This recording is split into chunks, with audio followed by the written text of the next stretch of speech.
patuloy na nagbibigay serbisyo. Pag-asa at saya. GMA Regional TV. Kapuso ng bawat Pilipino.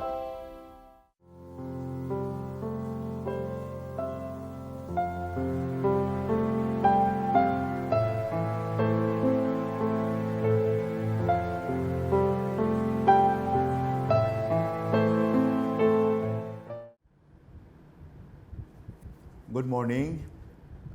I have an Easter message that I'd like to read to all of you, to our listeners, to our television viewers.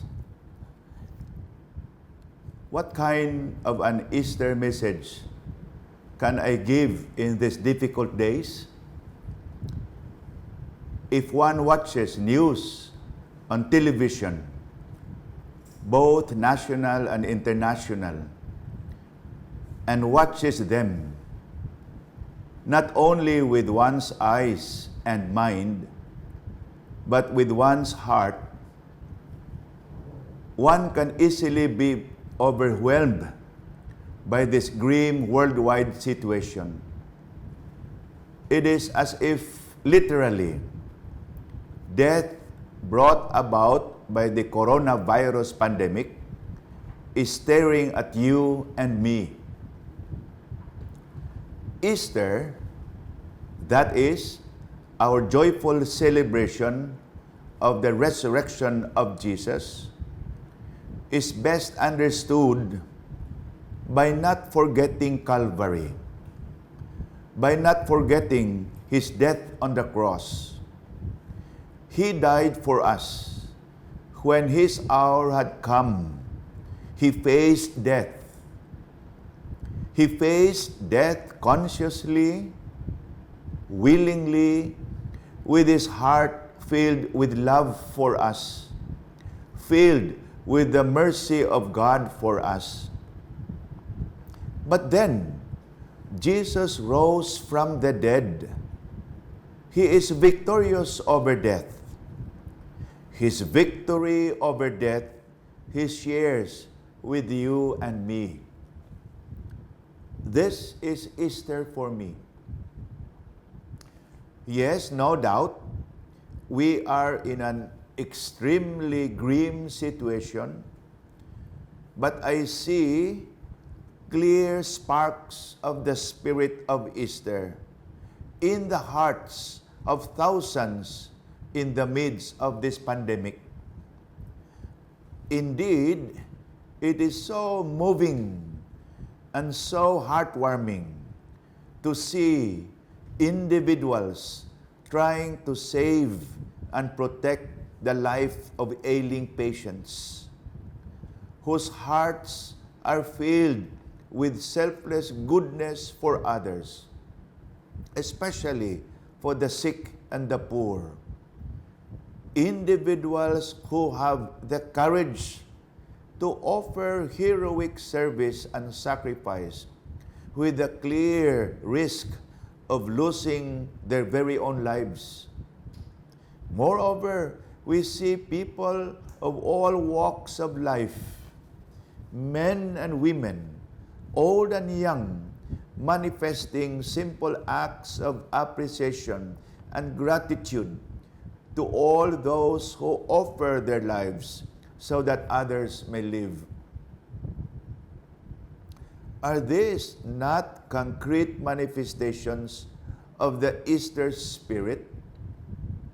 Looking at all this, isn't it that our hearts begin to fill up with hope? Then, I begin to believe that we, as Filipinos, together with all the peoples in the world, are bigger than the threat of the coronavirus pandemic. Together, with hearts filled with goodness and love, filled with deep sense of service and sacrifice, I begin to see the hope of Easter in us. And this hope is stronger when we together have hearts like that of Jesus in His sacrifice in Calvary. We see that together, our life is more powerful than the menace of death that this pandemic brings. Together, with hearts inspired by God's grace and hearts inspired by the love of the Blessed Virgin Mother, who stood at the foot of the cross in Calvary. Together, seeing the countless acts of sacrifice and service, acts of kindness and compassion, we begin to see that the spirit of Easter is still very much alive in our hearts. This is a spirit which is born out of faith and conviction that Jesus has defeated death and has risen back to life for all of us. It is a spirit that springs forth from both convictions. The conviction that the Lord truly and deeply loves us, and the conviction that we are a people truly capable of loving and caring for each other in the worst of times. We can still celebrate with profound thanksgiving in our hearts this solemn commemoration of the resurrection of Jesus, the triumph of Jesus over death. This is the Easter that I believe we can celebrate together in these difficult days. And because of this, with sincerity and deep conviction, I say, a blessed Easter to all. Brothers and sisters, that's my message in these last days of Lent. And we are approaching, in the Catholic tradition, the 3 glorious days of Good Friday, sacrifice of Jesus, the emptiness of, we say, Black Saturday, and then the resurrection of Jesus, Easter Sunday, that even begins in that beautiful, nindot kayo, a beautiful liturgy of the Easter Vigil. But of course, in this difficult situation, we can only experience that through television and live streaming. But still we're able to pray. And once again, in this wonderful days of the Easter Triduum, with the background of suffering and death, we keep our faith, we keep our hope. May I take this opportunity in these difficult days, but keeping our hope, what we can do together. Some are given the skills and profession of being medical frontline personnel. Thanks be to God for their great sacrifice. And those mga drivers who are doing the service of bringing people essential, necessary personnel. Those who are in grocery stores serving people. Mga ordinary people doing jobs to maintain life in these difficult days. We thank them for their sacrifice. But what can each one of us do? The rest of us, including myself. You know what? Stay at home. Follow the quarantine measures. We stay at home. We follow, we cooperate with what the government has told us to do. And that we can do together. Each one. Walang exception. And then I would like to thank our people in media, including GMA 7, for difficult work also, specialized work for conveying the news. They would like to know what is happening around us. They continue to do their task, even if for many of us, we are to stay at home, but they continue to bring the news to us, updating us in these difficult times. And also, they are doing one particular service during the celebration of Holy Week, one beautiful particular service. That is, they would show to us, televised, the reflections on the 7 last words of Jesus. The Siete Palabras has been customary here in Davao through GMA 7, and that will be shown to us on TV on Good Friday, starting at noon time, at 12 o'clock. We know very well that it is an unusual way, live streaming for some, but GMA 7 for the 7 last words. But the other rites of Holy Week would be simply through that, either like television or live streaming. Very unusual. But we thank the Lord for the gift of technology. As I said, kung wala pa ang TV, wala pa ang live streaming, FB live streaming, what will we do Holy Week when we are supposed to stay at home? And so we thank these people who are continuing to serve us, helping us pray and worship, although we cannot go physically and attend the services, these rites. But then we can pray, watching what is shown to us on television and live streaming.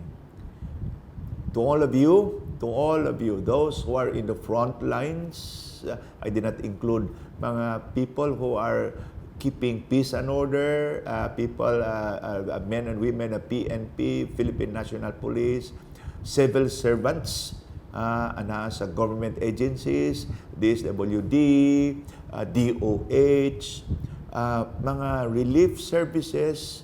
Wow! I'd like to thank you. Together, as I said in my message, I believe that we will come out of this. Malampasan nato kini nga kahimtang, and we become a better society, a better community, and each individual becomes stronger. That the death and darkness that we are experiencing will be conquered by us. Malampasan nato ni with a big smile, knowing that we can do this together, looking out for each other, that we are able to think of others. Dili lang ako, but to think of others together as a community. We will remember that we cooperated, we acted as one, knowing that each one needs the goodness and kindness of the other. Kanyong tanan, maampuon nga mga adlaw sa Holy Week, maampuon nga adlaw sa pagsaulog sa pagkabanhaw. Let us keep our faith, our trust and confidence in the Lord, and keep our faith and confidence that everyone has the capacity to love and care for each other. Daghang salamat.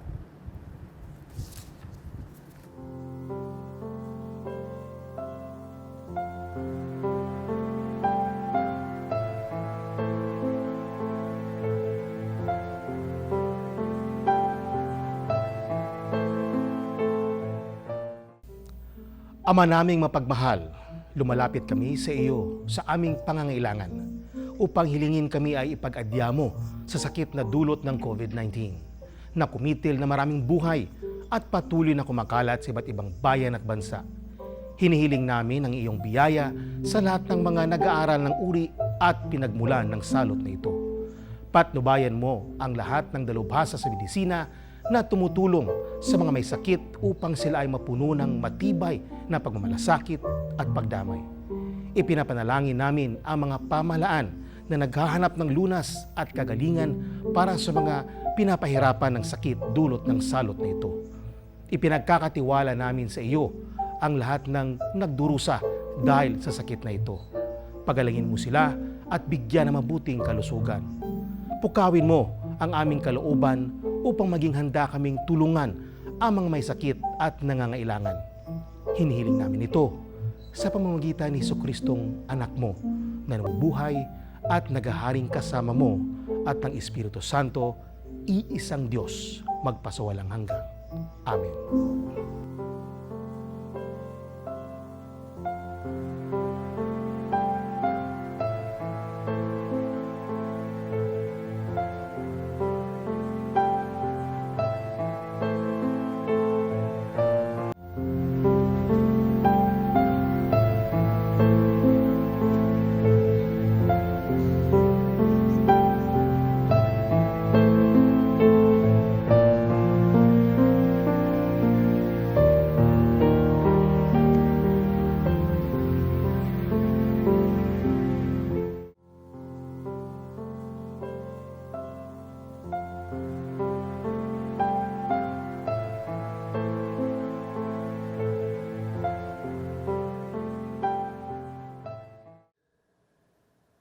Every Good Friday, we precede the celebration of the liturgy of this solemn day with our meditation on the 7 last words of Jesus, our Savior, as He hung on the cross, as recorded in the Gospels.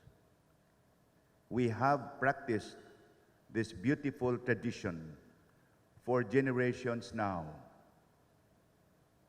Our meditation on the Siete Palabras of Jesus truly prepares us to meaningfully and prayerfully recall in the liturgy of today the saving passion and death of Jesus. Jesus is the Word of God made flesh. He is truly the Son of God. His words are the words of the Father. They are words of truth. They are words of life. Jesus also is truly the Son of Man. He is human like us, except that He does not have our sinfulness. Thus, His words are human, expressing the truth of who we are, the truth of our human condition, the truth of our profound, often forgotten and ignored longing for God. We thirst for God. We hunger for God. As we listen to this year's Good Friday meditation on the 7 last words of Jesus, may we listen with gratitude. Those are words of the faithful and obedient Son of God, our Savior. May we also listen with deep hope and desire that the words of Jesus will also become truly our words, making those words truly ours.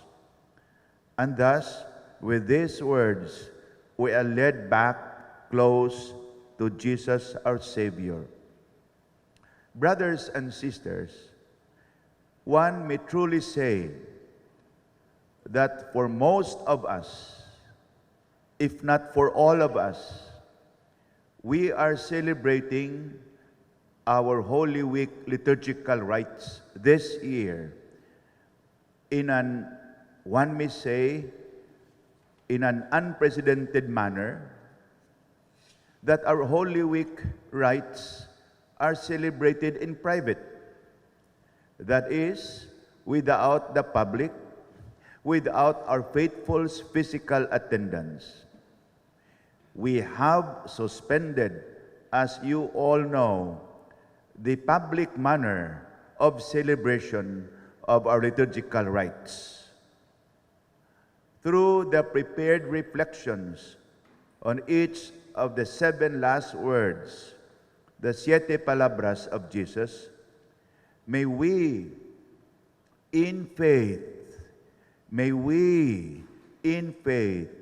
be moved into authentic solidarity with our people, to be in solidarity with each other in the pain, fear, and suffering that we are all experiencing these days because of the COVID-19 pandemic we are all facing. May our meditation this year on the 7 last words of Jesus give us comfort, keep our hope strong, and our faith alive. We turn to God with all your heart, the source of grace and mercy. Come seek the tender faithfulness of God. Now that time of grace has come, the day of salvation. Come and learn now the way of our God. Return to God with all your heart, the source of grace and mercy. Come seek the tender faithfulness of God.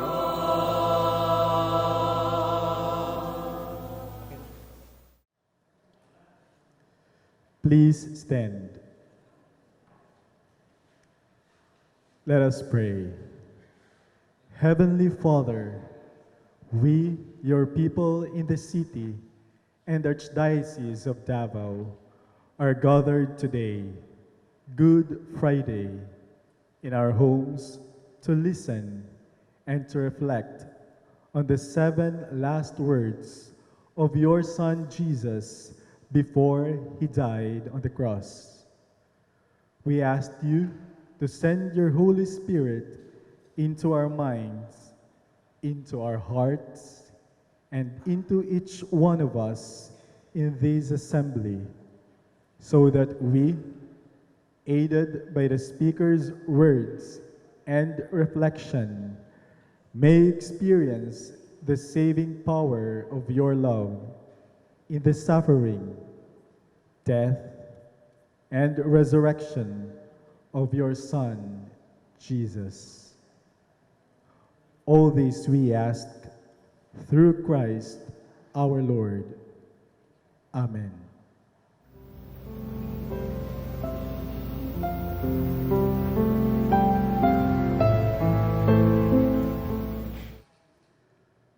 Palihog mangluhod. Magampo kita. O Dios, buhatan mo unta ako ug usa ka putli nga kasing-kasing ug bag-uha ang akong espiritu nga matul-id sa sulod kanako. Ayaw ako isalikway gikan sa imong atubangan ug ayaw pagakuhaa ang imong espiritu santo gikan kanako. Iuli kanako ang kalipay sa imong kaluwasan ug sapnaya ako sa masinugtanon nga espiritu. O Ginoo, ablihi ang akong mga ngabil ug ang akong baba magamantala sa imong pagdaig. Kaya mga halad sa Dios, mao ang espiritu nga mahinulsulon nga kasing-kasing. O Dios, dili mo pagatamayon. Amen.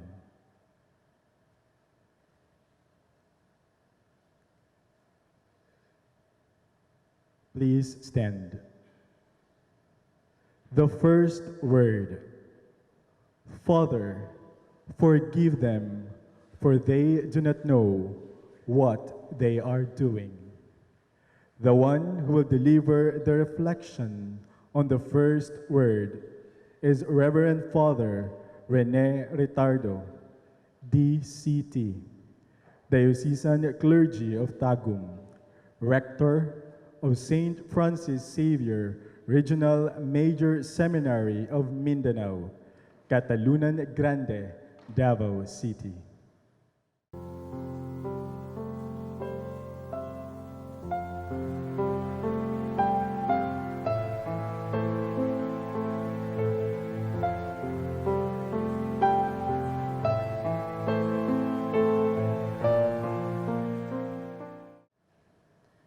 The Lord be with you. And with your spirit. A reading from the Holy Gospel according to Luke. Glory to you, O Lord. Two other men, both of them criminals, were also led out to be put to death with Jesus. When they came to the place called the Skull, they crucified Jesus there, and the two criminals, one on his right and the other on his left. Jesus said, "Forgive them, Father. They don't know what they are doing." The Gospel of the Lord. Praise to you, Lord Jesus Christ. Let us now listen to the reflection on the first word. Please be seated. Brothers and sisters in the Lord, I believe you must have heard stories about persons about to die who uttered their last words. And usually these words reflect what is most important for these persons. Similarly, Jesus' 7 last words before he died reflect what he considers important or essential to him. Needless to say, the different phrases or statements attributed to Jesus, which are recorded from the different Gospels before he died, reveal his intimacy with the Father and his profound love for all of us. Traditionally, we know that the first phrase or statement of Jesus on the cross was, "Father, forgive them, for they do not know what they are doing." Obviously, this first statement which Jesus uttered after being nailed on the cross is a message of forgiveness. And as we notice, even if Jesus was experiencing the terrible pain of crucifixion, he was still praying for those people who caused his suffering. Before proceeding to our reflection on forgiveness, let us take into notice 2 points, these 2 points. One, the pronoun them, and second, the phrase or the statement, "They do not know what they are doing." The first, the pronoun them. Accordingly, the timing of this statement suggests that the pronoun them refers to his enemies, those who caused his suffering, like the soldiers, those who mocked, tortured, and nailed him to the cross. And probably, the pronoun them would also refer to those who have sentenced him, Caiaphas, and the high priests of the Sanhedrin, and Pilate, who knew that it was out of envy that the people handed Jesus over to him. But is it also possible to say that the pronoun them would also refer to his apostles and companions who have deserted him, to Peter, who has denied him 3 times, to the crowd who praised him Hosanna to the Son of David on his entrance to Jerusalem, and then days later shouted, crucify him? Can we also say that the pronoun them refers to all of us who forget him or who do not acknowledge him as the Lord of our life, who do not follow his commandments, and instead we do whatever we like to do? Surely, my brothers and sisters, the pronoun them refers to any one of us who caused Christ's suffering, not only during the moment of his crucifixion, but even until now, in every moment when we do something against God's will. The second point in his first statement is, they do not know what they are doing. Obviously, this refers to the reality of ignorance. Sometimes, the necessary knowledge is not acquired for some reasons.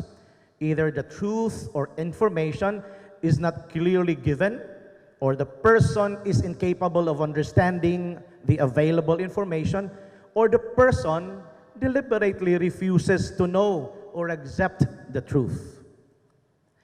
The words of Jesus, they do not know what they are doing, can be interpreted as these people would not have tortured and crucified him had they known that he is the Messiah. William Barclay, a Protestant biblical scholar, had his commentary on this.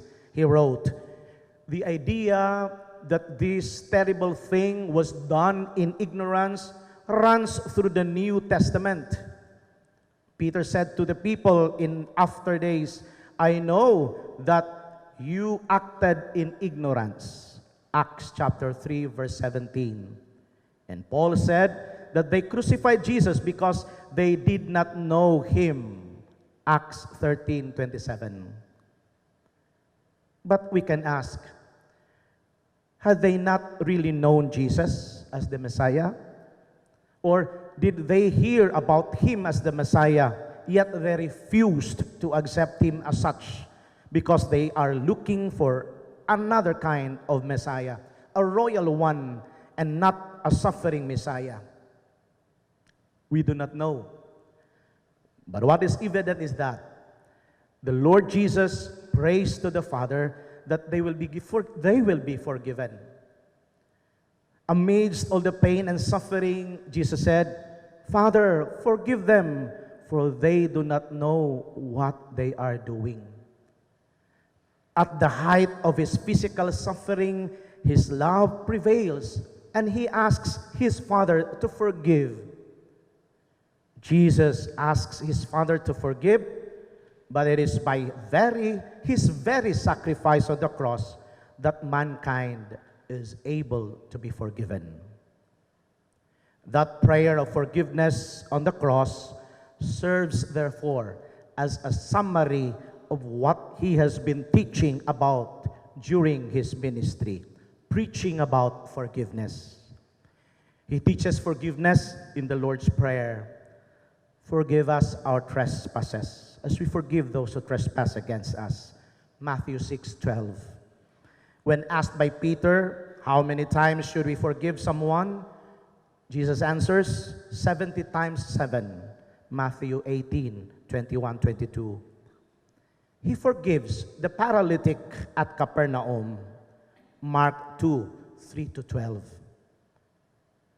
Also forgives sinful woman who anointed him in the home of Simon the Pharisee.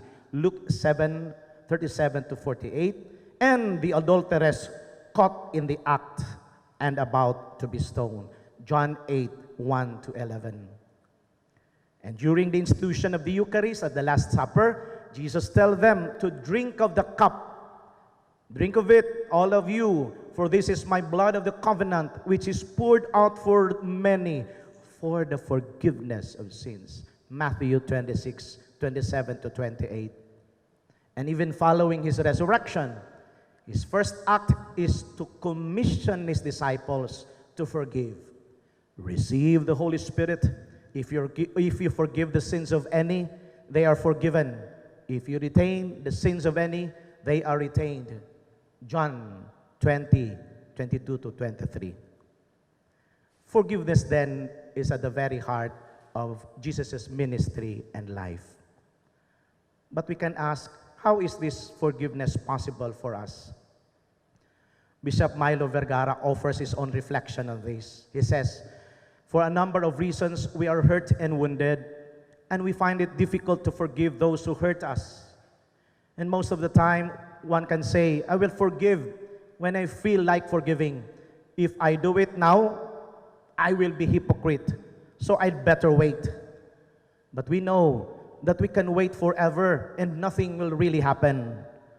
Every delay in resolving our wounded situation is very costly. What happens is that we end up isolated, more depressed, deeply hurt, and continuously wounded. Thus, the unhappier we become. Brothers and sisters, yes, the decision to forgive is always part of our human life.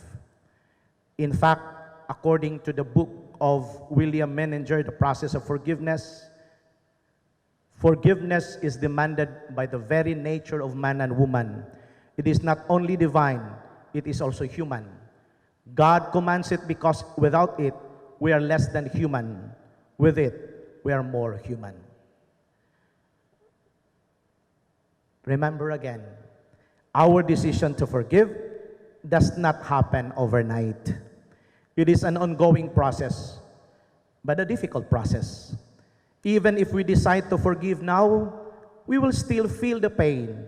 And even if we forgive over and over again, the memories of the hurt will trigger negative feelings from the past hurt. So what do we do? What shall we do?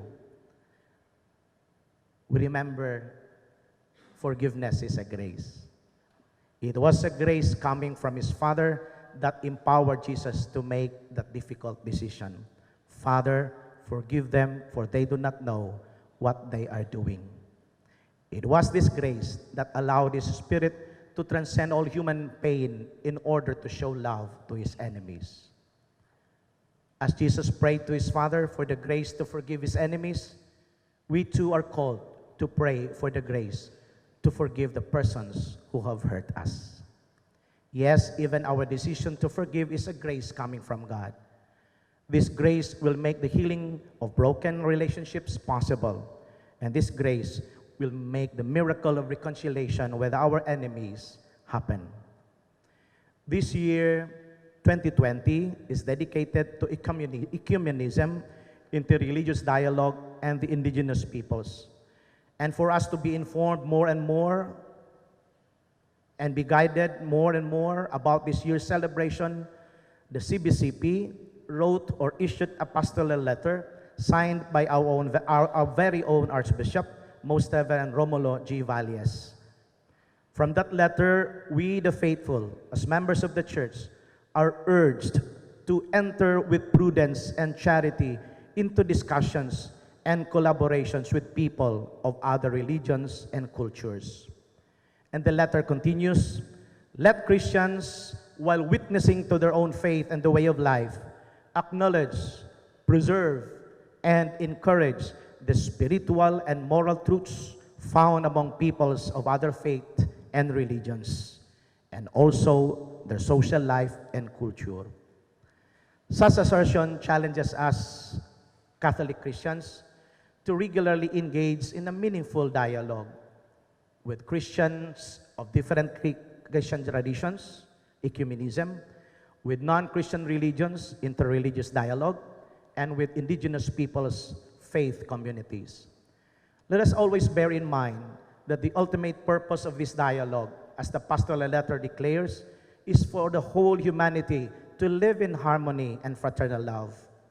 This fraternal love will ensure peace in our land, which seems to be elusive in reality.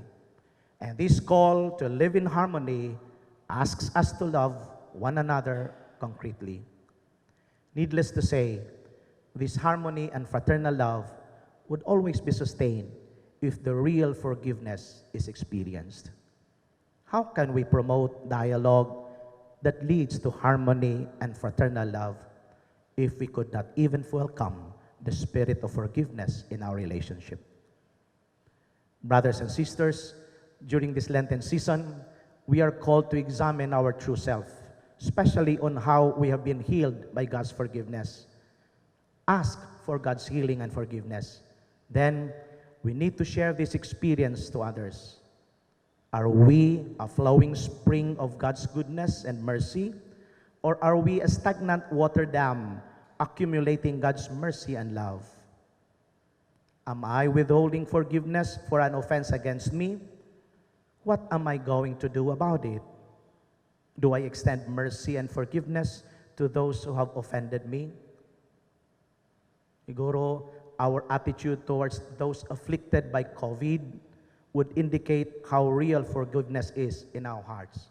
Kumusta ang atong mga opinion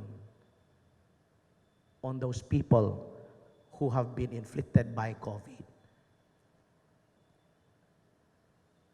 Let us continue to pray that we will not only experience God's forgiveness, but share the same forgiveness to others. Amen.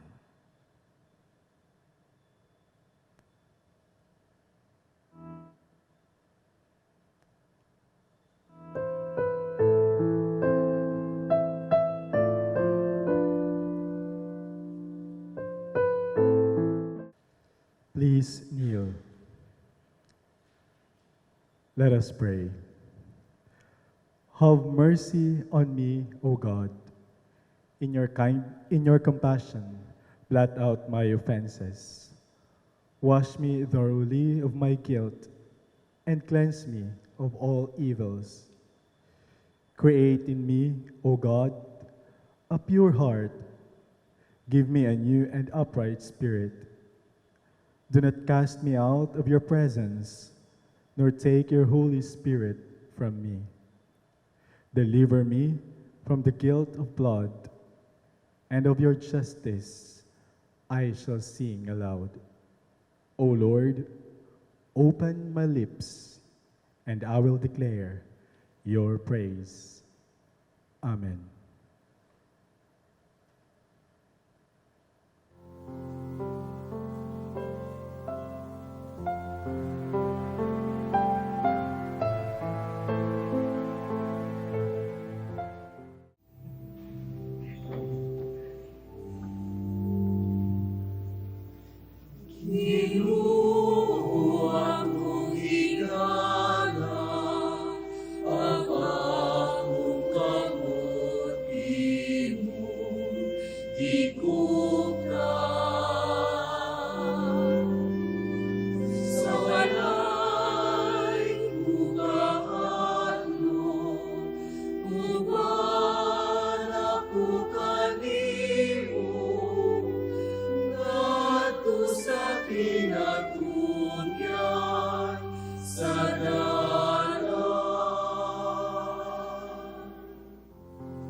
Ama naming mapagmahal, lumalapit kami sa iyo sa aming pangangailangan upang hilingin kami ay ipag-adya mo sa sakit na dulot ng COVID-19 na kumitil ng maraming buhay at patuloy na kumakalat sa iba't ibang bayan at bansa.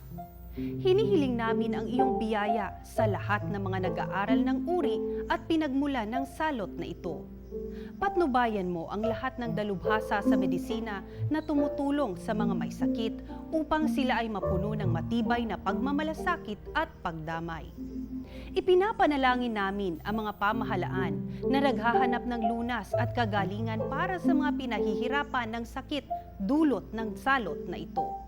Ipinagkakatiwala namin sa iyo ang lahat ng nagdurusa dahil sa sakit na ito. Pagalingin mo sila at bigyan ng mabuting kalusugan.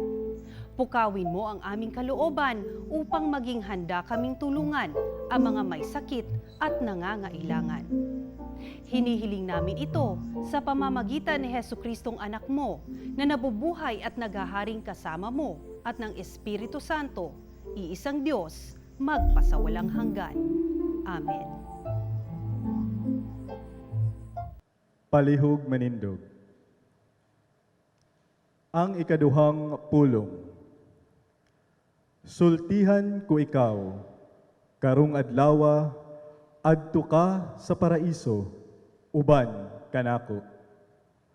Ang mupaambit bahin sa ikaduhang pulong mao si Reverendo Padre Marvin Dear Morales, DCD, Diocesan Clergy of Davao, Head Spiritual Director and Professor of St. Francis Xavier Regional Major Seminary of Mindanao, Catalunan Grande, Davao City.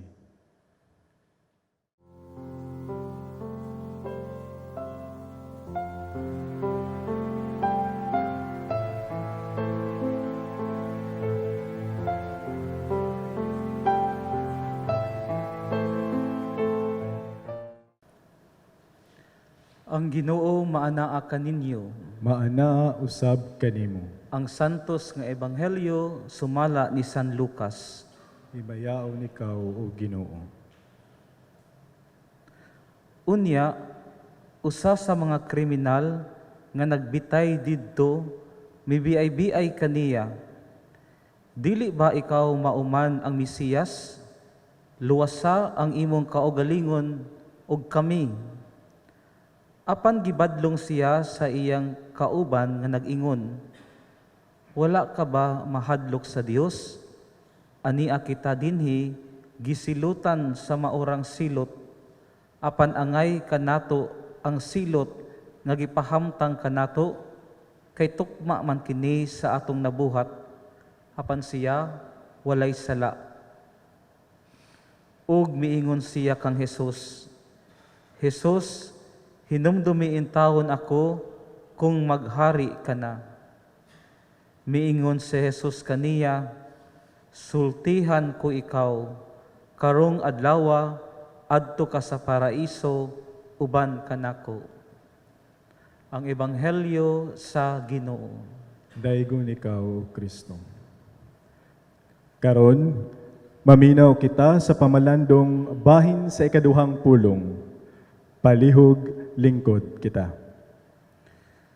Sultihan ko ikaw, karong adlawa, adto ka sa paraiso, uban kanako. Mga igsuon, mayong hapon kaninyong tanan. Nasayod kita nga kining maong mga pulong sa atong Ginoo, tubag niya sa hangyo sa usa ka kriminal, nga gilansang sa krus, uban kaniya.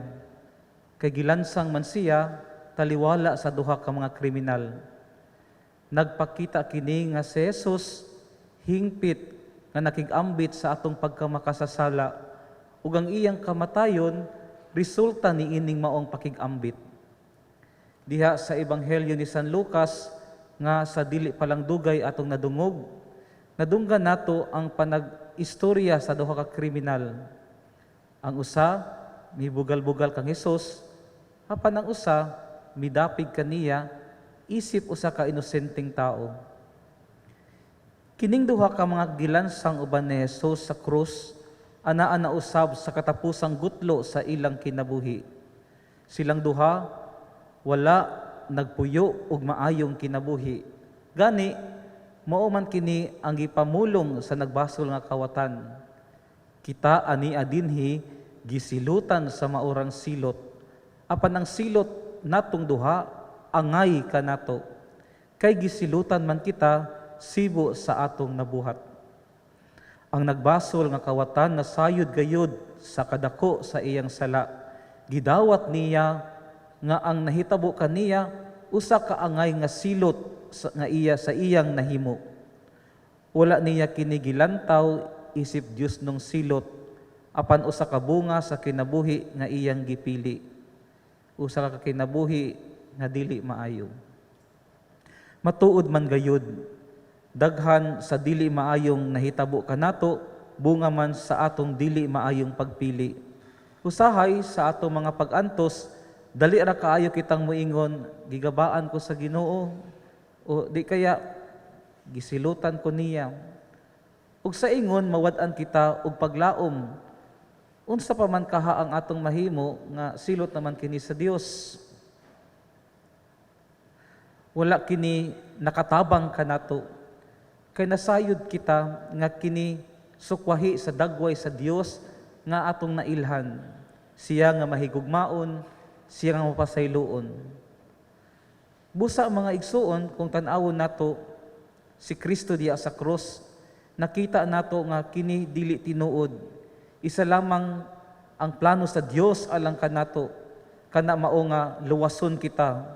Gani andam siya nga muhatag sa tanan, mubuhat sa tanan, ug mutahan sa iyang kinabuhi aron luwason ang makasasala. Kini nagpasabot nga ang Dios dili gayud mubuhat ug dautan kanato. Kay kana sukwahi sa iyang pagka-Dios. Gani siya pa man ang mipas-an sa atong palasunon, midawat sa mga kasakit nga bunga sa dili nato maayong binuhatan. Ang mga kasakit nga atong giantos bunga sa dili maayo natong desisyon og mga buhat, o di kaya bunga sa irresponsableng buhat sa uban. Ang panghitabo karon nagpakita niini. Adunay mga kinabuhi nga nabutang sa alanganin tungod sa irresponsable nga pagpili sa uban.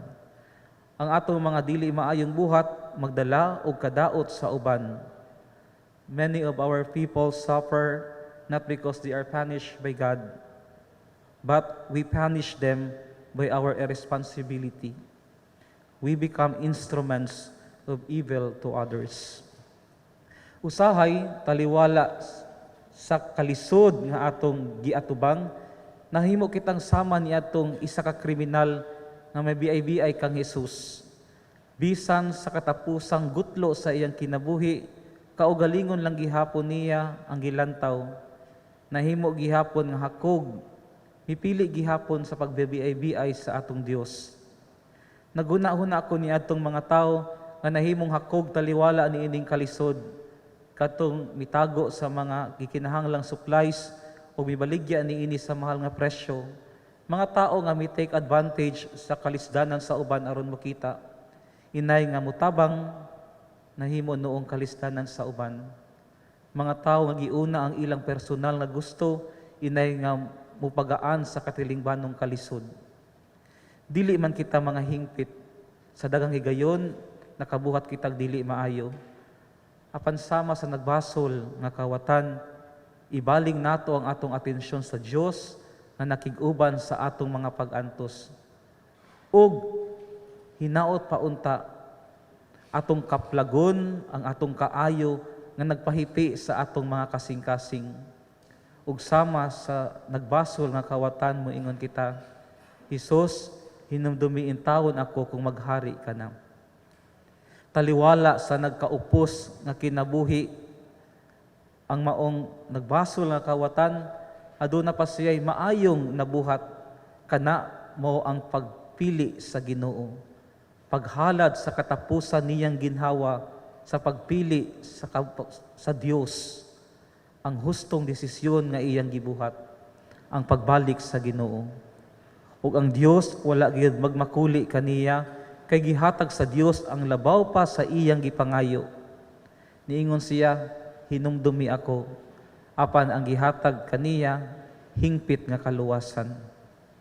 Ang iyang pagduol kang Kristo, dili usa ka buhat sa usa ka desperado, usa kini kalihok sa paglaom. Ang nagbasol nga kawatan, nagapakita kanato nga sa usa ka tao nga malaumon, nga muduol sa Dios, walay desperado nga sitwasyon.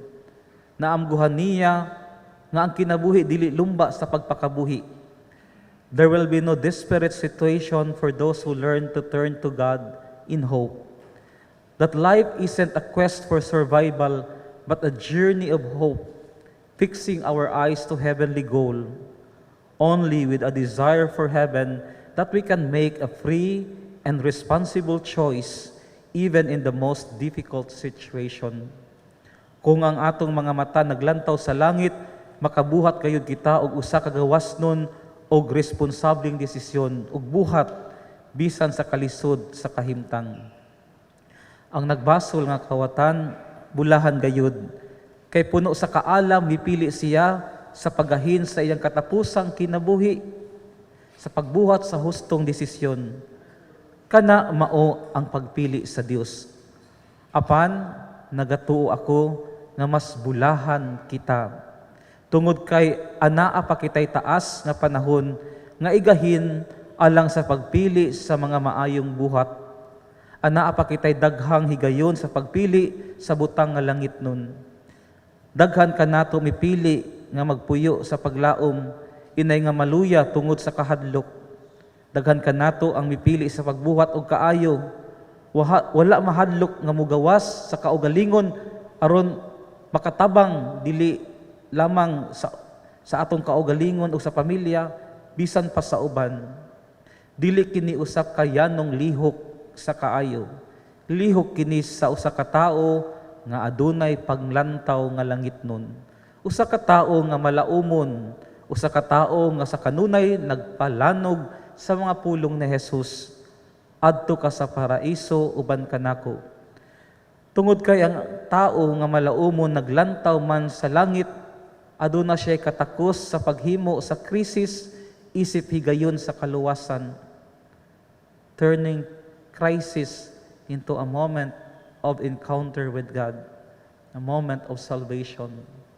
Kang gikapoy na taog, wala ta kabaloon sa atong buhaton, hinahinay nato nakatunan nga magampo, ang magpamilya nga nagbungol, tingali, naguli, kay sila na malay magkita permanente. This is a sign of hope. Sultihan ko ikaw, karong adlawa, adto ka sa paraiso uban kanako. Mga pulong nga nagtawag ka nato sa pagpuyo sa misteryo sa makaluwas nga paglaom nga hingpit nga gitimaan sa krus. Sa wala pa si Jesus namatay sa krus, ang krus nahimong simbolo sa tanang dili maayo nga dangatan sa tao. Kamatayon, sala, kangitngit, kawalag paglaom, pagantos, kasuko. Apan sa dihang gigakos ni Kristo ang krus, gikan sa usa ka simbolo nga dili maayo sa tao, nahimong simbolo sa hingpit na kaayuhan sa tao. Kinabuhi, kaluwasan, paglaom, gugma ug kahayag. Kini mao ang atong tawag, ang atong paglantaw sa langit.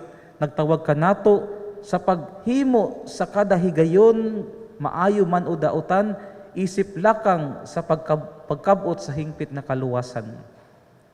We remember those people who imitated Christ on the cross, who offered salvation, comfort, and hope in the most difficult moments of the lives of the many victims of this pandemic. The doctors, nurses, and other health workers, police and military, public servants, private and ordinary citizens. Sila nga nagsakripisyo o gani mitahan sa ilang kinabuhi, nahimong kahayag sa paglaom taliwala sa nagkaluya nato nga pagtuo. Sila ang naghatag og kusog aron nga mulaom kita nga dili gayud mapukan ang tao sa bisan unsang kalisod.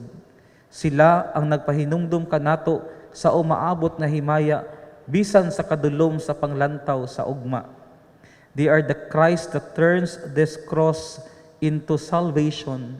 Sila ang mga dagway ni Kristo nga nahimo ni ining krisis isip higayon sa kaluwasan.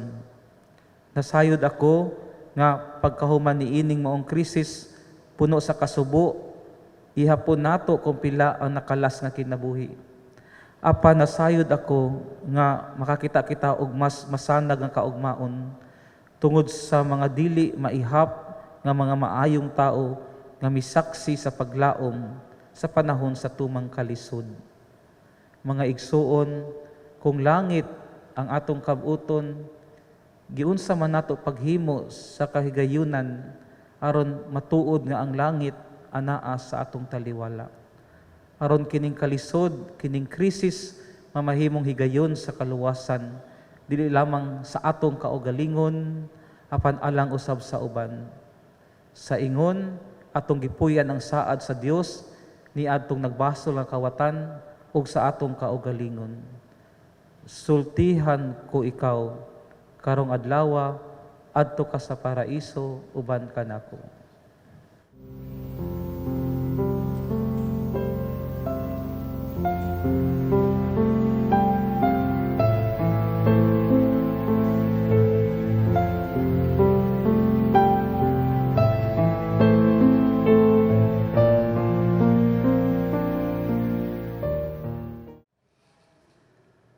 Palihog mangluhod.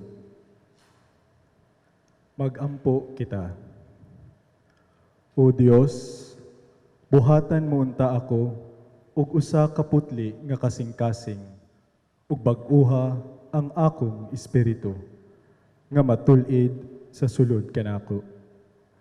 Ayaw ako isalikway gikan sa imong atubangan ug ayaw pagakuhaa ang imong espiritu santo gikan kanako.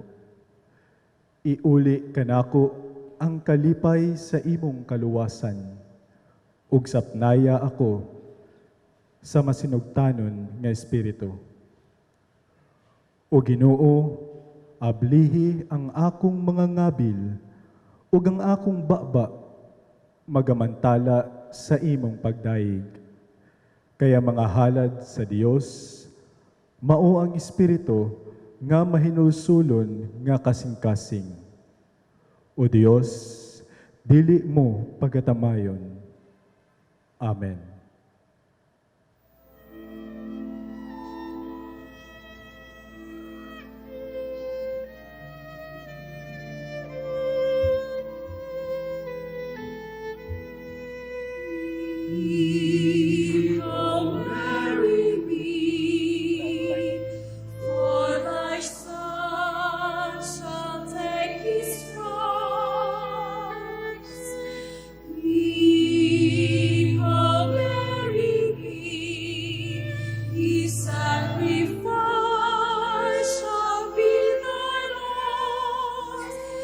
Shed his blood and cry for help to our God who reigns above and give his life to save us all. His final breath and act of love.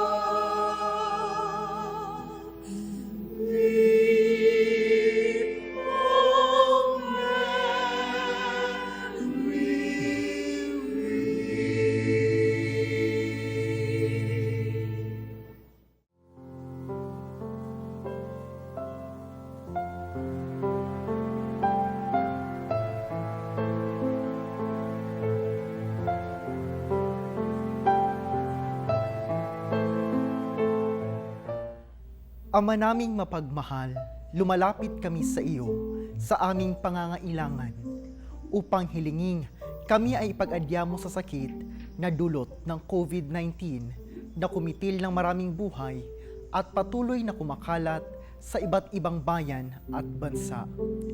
Hinihiling namin ang iyong biyaya sa lahat ng mga nag-aaral ng uri at pinagmulan ng salot na ito. Patnubayan mo ang lahat ng nalubhasa sa medisina na tumutulong sa mga may sakit upang sila ay mapuno ng matibay na pagmamalasakit at pagdamay.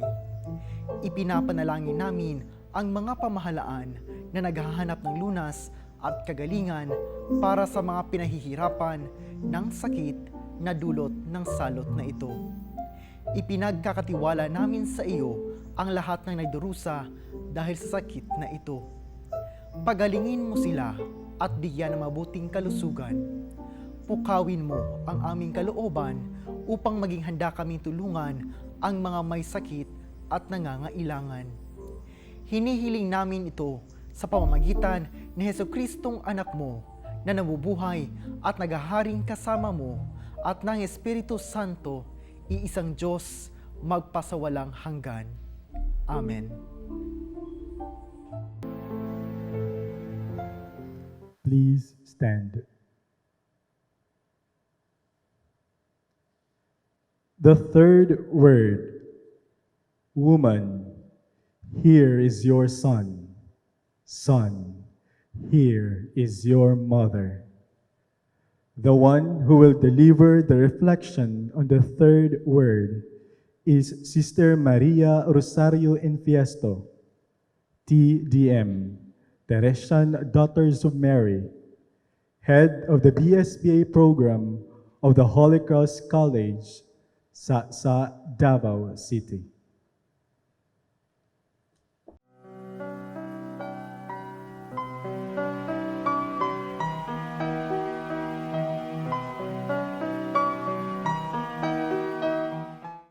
A reading from the Holy Gospel according to St. John. Standing close to Jesus' cross were his mother's sister Mary, the wife of Cleophas, and Mary Magdalene. Jesus saw his mother and the beloved disciple standing there. So he said to his mother, "He is your son." Then he said to the disciple, "She is your mother." From that time, the disciple took her to live in his home. The Gospel of the Lord. Praise to you, Lord Jesus Christ. Let us now listen to the reflection on the third word. Please be seated. My dear brothers and sisters in the Lord, let me share with you 3 essential points for reflection on the third word of Jesus on the cross. And we begin with the presence of Mary at the foot of the cross. Such presence is quite surprising because it is not common for a mother to choose to be present in the agony of her son. For who among the mothers in her right mind could dare to witness the suffering of her son or her daughter? No one, indeed. That's why in the movie Quaresma, the mother opted to end the life of her daughter rather than seeing her suffer. She chose to take away the life of her daughter because ending her daughter's agony would mean ending her own misery. But that is not in the case of our mother, Mary, who was in deep agony. Because the process of Jesus' suffering was a process of terrifying torture. Jesus was slowly tortured to death. But still, his mother was present. She even looked attentively on every detail of the suffering of her son. Mary therefore saw the hands and feet of Jesus pierced with nails. She heard the blasphemies and the bullying of Jesus' enemies. She heard and saw all this, and it must indeed have caused so much pain to her as a mother. But what is more painful is that she could do nothing to alleviate the suffering of her son. She saw the wounds of Jesus, but she could not bind them. She knew that Jesus was thirsty, but she could not hand him a drink that could refresh him. She saw the disfigured face of Jesus, but she could not even wipe him. The dignity and honor of her son was trampled, but she could not defend him. She could give him no comfort, and that made her a sorrowful mother. Mary's experience at the foot of the cross is also the experience of our brothers and sisters at present, whose family members and friends were tested positive of coronavirus disease. How they wish they could assist and comfort their loved ones. How they wish they were present in the dying moment of their loved ones. How they wish they could share their comfort to their suffering and painful loved ones. But they could not, because if they do, many lives will be at stake. Mary at the foot of the cross did not murmur. She did not appeal to God's vengeance.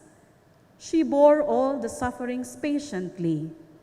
She did not appeal because she knew that her suffering, caused by the tremendous suffering of her Son, would mean salvation to mankind. And so in this moment of crisis, we are asked to do the same, to bear all the discomforts caused by this dreaded coronavirus disease, including the boredom of staying at home. In the same way, our frontliners are asked to bear the suffering of being in their ministry, even if it means leaving their families at home and risking their lives in order to save lives. Second, let us focus our reflection on Jesus hanging on the cross. Even at the moment of his death, Jesus still opens his heart to those who suffer, even if he himself is suffering. He recognized the grieving of his mother. He heard the cry of his beloved disciple, John. Thus, move him to share the most precious gift that he can give from the cross, and that is the very gift of his own mother. In the same way, Jesus' love for all of us, represented by John, is manifested in entrusting us to the maternal care of his mother. Woman, here is your son. Son, here is your mother. What an expression of selfless love. He was dying in agony. He was gasping for his breath. Yet, he had nothing in mind but the well-being of his loved ones. Today, since we are asked to stay at home, we are encouraged to experience once again the loving words of Jesus in our respective families. To all the mothers or parents who are watching, imagine Jesus gazing at you lovingly with these words, "Woman or mother, behold, because you have been blessed with precious children, but do you still know them? When was the last time you checked your children out?" And to the children watching, imagine Jesus looking at you ardently at this present moment, saying, "Beloved children, behold your parents. They may not be perfect at all, but they are a blessing. When was the last time you thanked them for their sacrifices?" Brothers and sisters, in this world where Wi-Fi or internet connection seem to be more important than the presence of each one, in this world where the family slogan has been changed from the family that prays together, stays together, into the family that Facebook together connects together. In this world where we seem to be virtually connected but emotionally distant, Pope Francis is right. What we are experiencing now is not a punishment from God, but it's His way of keeping us back on track, to share once again the giftedness of each one in our very own family, and to be reminded of the very essence of Jesus' third word on the cross, His loving words of entrustment. "Woman, behold thy son. Son, behold thy mother." Lastly, let us also reflect on the presence of the other women at the foot of the cross, represented by Mary of Magdala and Mary, the wife of Cleophas, which were mentioned in the Gospel of St. John. The scenario is again strange and surprising. We could probably ask, where were the disciples? Nganong mga babae man ang nangabilin? Surprising because women in Jesus' time were considered weak, vulnerable, defenseless, hopeless, and powerless. But despite their vulnerability, they chose to stay at the foot of the cross. They chose to share in the suffering and passion of Christ. They could have run away like the rest of the disciples, but they didn't. Offering their own hopelessness to the helpless Christ on the cross, they chose to stay at the foot of the cross. Their presence is telling us that our weaknesses, our vulnerability, our powerlessness, and our hopelessness would bring us to kneel and stay at the foot of the cross of Christ. Meanwhile, considering our present situation with this COVID-19, we may feel that we are hopeless, we are powerless, we are weakened, and we may think that we can do nothing. But let this feeling be our weapon to come and kneel at the foot of the cross of Christ. In this moment of crisis, we have different crosses to bear and to be kneeled upon. We have different crosses to be endured. The frontliners are asked to leave their families at home and work for us and for our safety, even if it means risking their lives. We, on the other hand, the backliners, are asked to stay at home, not just to be with our families, but more so to pray for the safety of our frontliners, to pray for those who suffer because of this pandemic, to pray for all the victims and those who died due to this virus. We are commanded to stay home to save lives. And with that, perhaps we could at least lessen our time for TikTok and have more time for Take Talk. Take time to talk to the Lord. Take time to talk to one another. Take time to see the face of Jesus in each members of our family, and to take time to ask for the intercession of Mary, the mother of Jesus. For after all, we have been entrusted to her maternal care. Woman, here is your son. Son, here is your mother.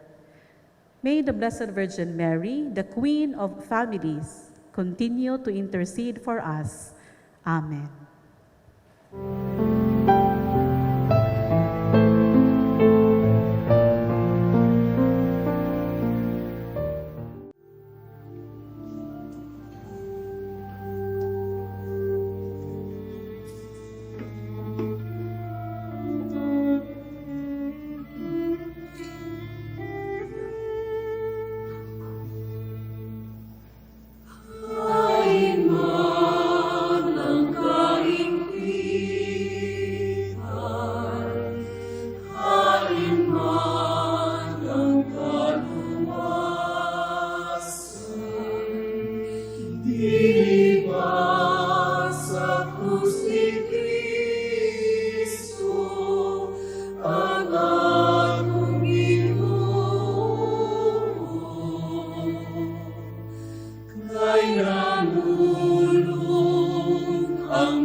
God our Father, we come to you in our need to ask your protection against the COVID-19 virus that has claimed lives and has affected many.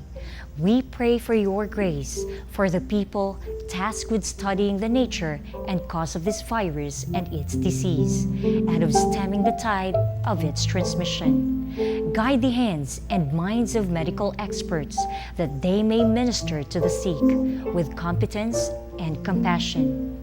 and of those governments and private agencies that must find cure and solution to this pandemic. We pray for those afflicted. May they be restored to health soon. Grant us the grace to work for the good of all and to help those in need. Grant this through our Lord Jesus Christ, your Son, who lives and reigns with you. In the unity of the Holy Spirit, God, forever and ever. Amen.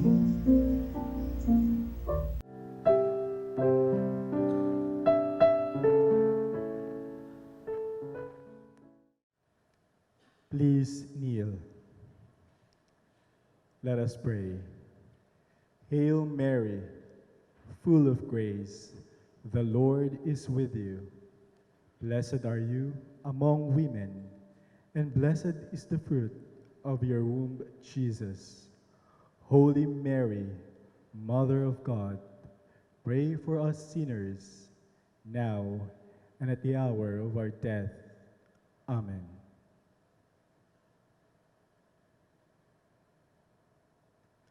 Palihog Tindog. Ang ikaupat nga pulong. Diyos ko, nganong gibiyaan mo ako.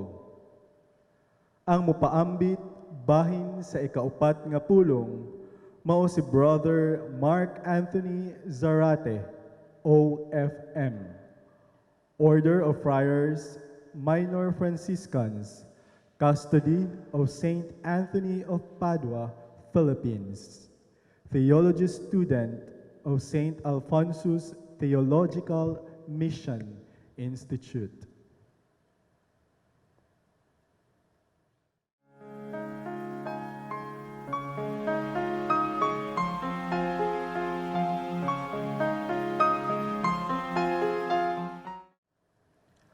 Ang pagbasa sa Santos nga Ebanghelyo sumala ni San Mateo.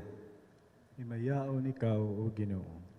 Sa pagkaudtong tutok, mitabon sa tibuok yuta ang kangitngit nga milungtad og 3 ka oras.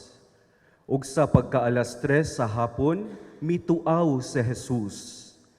Eli, Eli, lama sabachthani, nga sa ato pa, Diyos ko, nganong gibiyaan mo ako.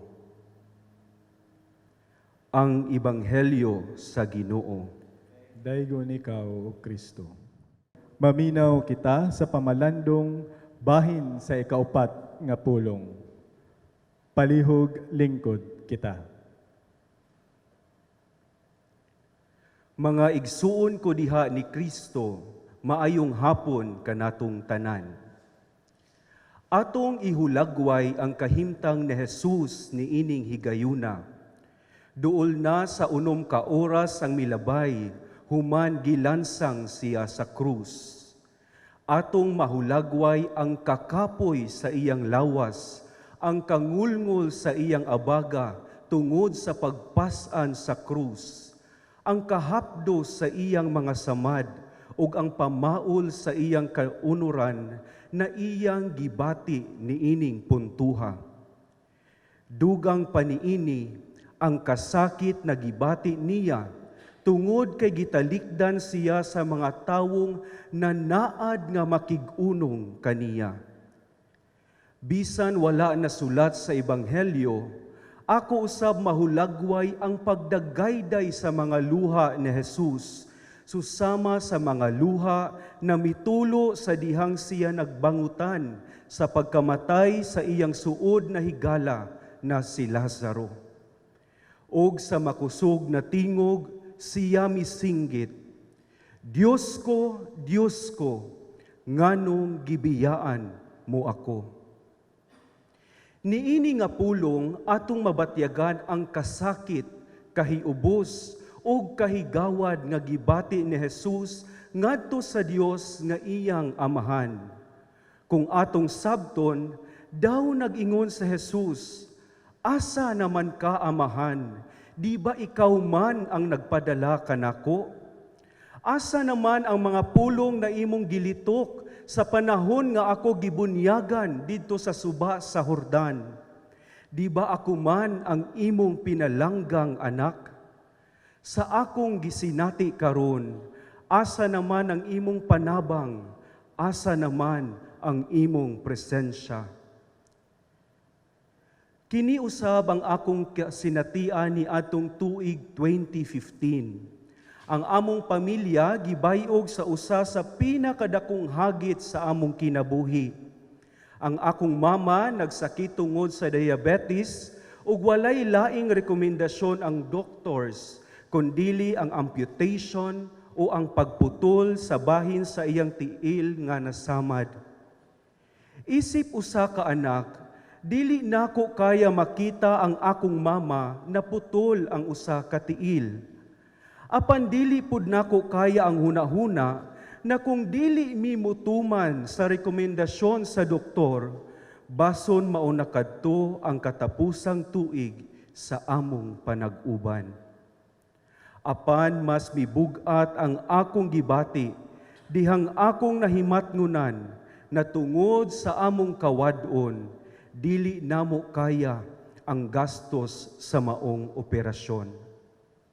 Tungod niini, nakaplagan nako ang akong kaugalingon na wala nasayod sa sunod namong buhaton. Daw naghinay-hinay og katumpag ang among paglaom. Para kanako, wala naminaw ang Ginoo sa among mga pag-ampo. Ug maong nakapangutana usab ko, Ginoo, asa ka? Mao ba kini ang ganti nimo sa akong 5 ka tuig na paghalad sa akong kaugalingon dinhi sa seminaryo? Diyos ko, nganong gibiyaan mo ako? Nasayod ako na susama kang Jesus, kamo usab adunay mga kasinatian sa kinabuhi na mas daghan ang inyong pangutana kaysa sa mga tubag na inyong nadawat.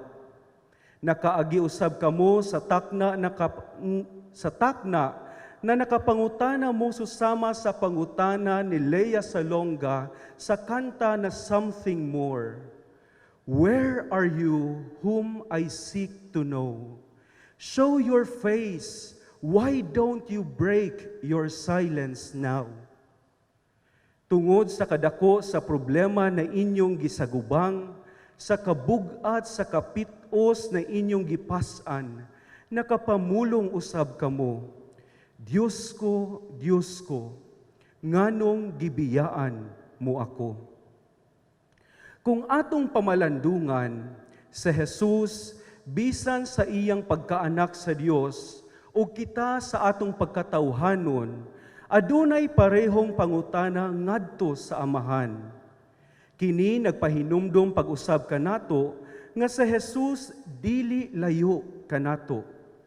Sama kanato siya usab nagantos og naglisod. Dinhi atong mailhan sa Jesus nga nakig-uban og nakigduyog kanato sa atong tawhanong kasinatian. Kung atong balikan og tan-aw ang atong mga naagian, ilabi na katong mga lisod ug bugat natong mga kasinatian, didto nato mabatsyagan ang presensya sa Dios nga nag-uban kanato. Didto atong natagamtam ang dakong gugma ug kaluoy na gipadagayday sa Dios para kanato.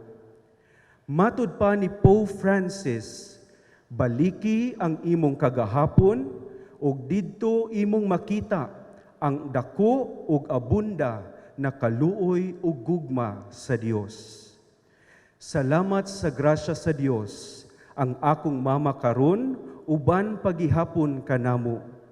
Para kanako ang akong mama buhing testamento sa dakong gugma ug kaluoy sa Dios. Pero kita makapangutana, nganong sa mga panahon sa atong kalisod, ang Ginoo murag layo kaayo sa ato. Nganong luyo sa atong mga pag-ampo, wala tay laing madunggan, kundili ang kahilom sa Dios. Apan matud pa sa manunulat o theologian na si Jürgen Moltmann, ang Ginoo wala mubiya kanato sa mga panahon na susama niini. Siya naghilom tungod kay siya nagantos usab sama kanato. Siya naghilom kay siya nakigduyog ug nakiguban kanato. Ang iyang kahilom nagpadayag sa iyang dakong gugma para kanato. Kini buot magpasabot na ang presensya sa Ginoo dili lamang nato masinati sa panahon na taob ang dagat sa atong kinabuhi. Masinati usab nato siya sa panahon na kita moabot sa takna sa paghunas.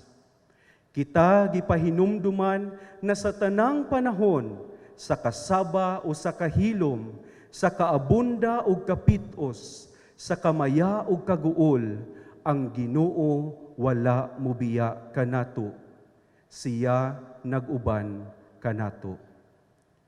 Niining puntuha isip mga sumusunod ug tumutuo sa Dios na puno sa gugma ug kaluoy, kita gihagit na maminaw sa maong pulong ni Jesus diha sa pinitik sa kasing-kasing sa atong mga igsuon nga nanginahanglan ug naglisod, mga miyembro sa atong banay ug pamilya, mga igsuon nato nga anaa sa mga hospital, ilabi na ang mga persons under investigation ug monitoring, mga pasyenteng nagpositibo sa COVID-19, atong mga igsuon na namatyan ug mahal nila sa kinabuhi, sa atong mga igsuon nga nagsagubang sa mga hagit pinansyal, atong mga igsuon na walay mapuy-an ug uban pa.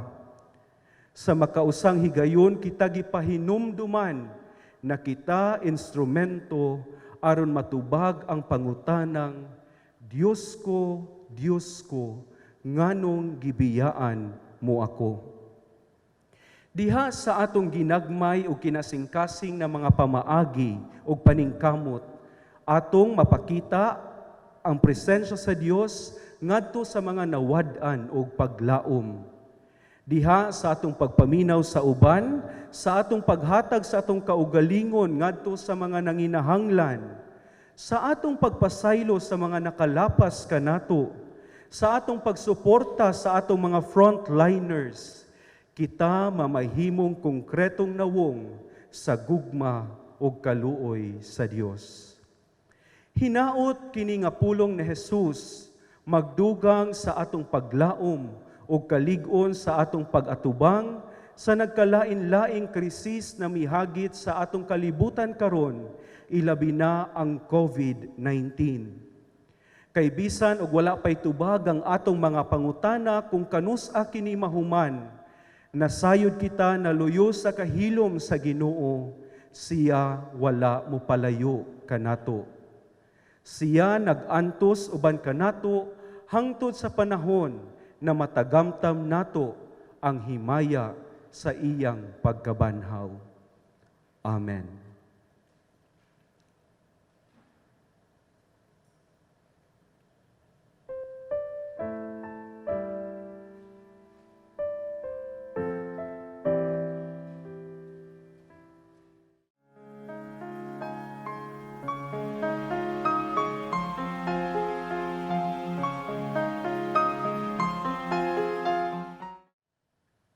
Palihog mangluhod. Magampo kita, O Amahan sa kaluoy, daghan ang mga higayon sa among kinabuhi, nga kami may bati nga gibiyaan sa uban, sa panimalay, sa opisina, sa among pagtrabaho sa uma, sa halapad nga kadagatan. Tungod niini, kami nagmasulubon.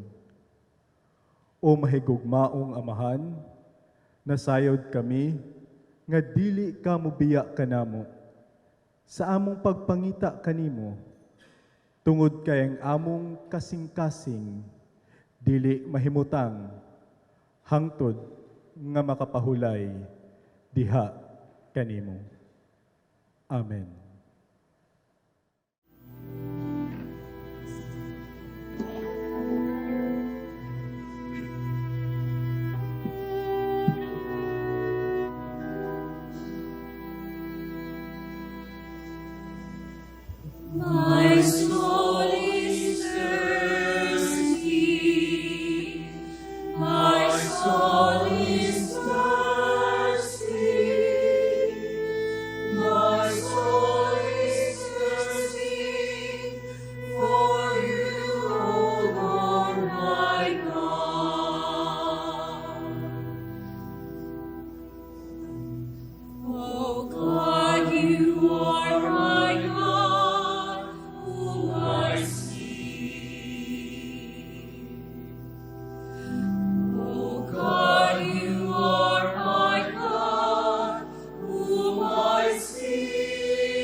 thirst. My soul is thirst. My soul is thirst. My soul is thirsty for you, O Lord my God. O God, you are my God, whom I see. O God, you are my God, whom I see. For you my flesh finds, my soul thirsts like the earth, parched lifeless without water. My soul is thirsty. My soul is thirsty. My soul is thirsty. My soul is thirsty. My soul is thirsty for you, O Lord my God.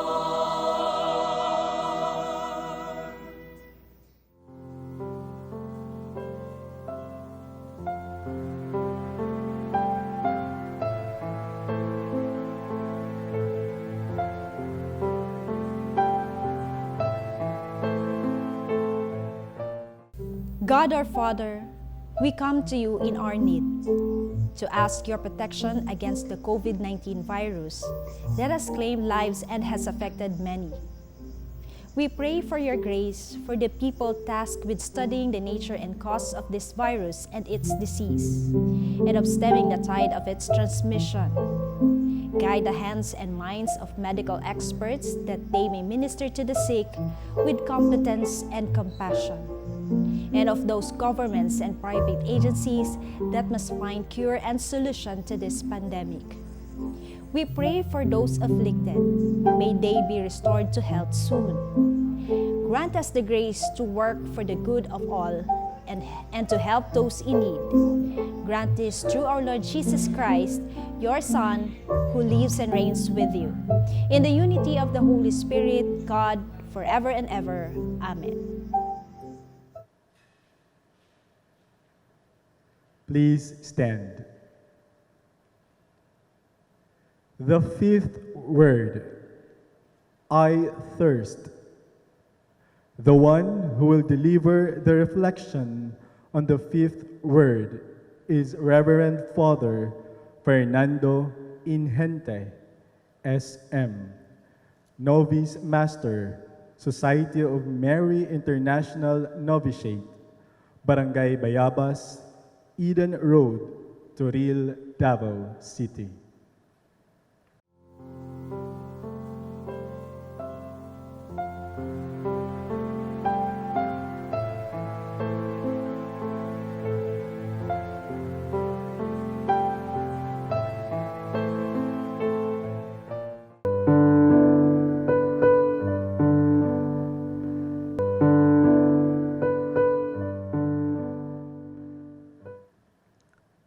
The Lord be with you. And with your spirit. A reading from the Holy Gospel according to John. Glory to you, O Lord. When Jesus knew that everything had been completed, in order that the scripture might be fulfilled, he said, I thirst. The Gospel of the Lord. Praise to you, Lord Jesus Christ.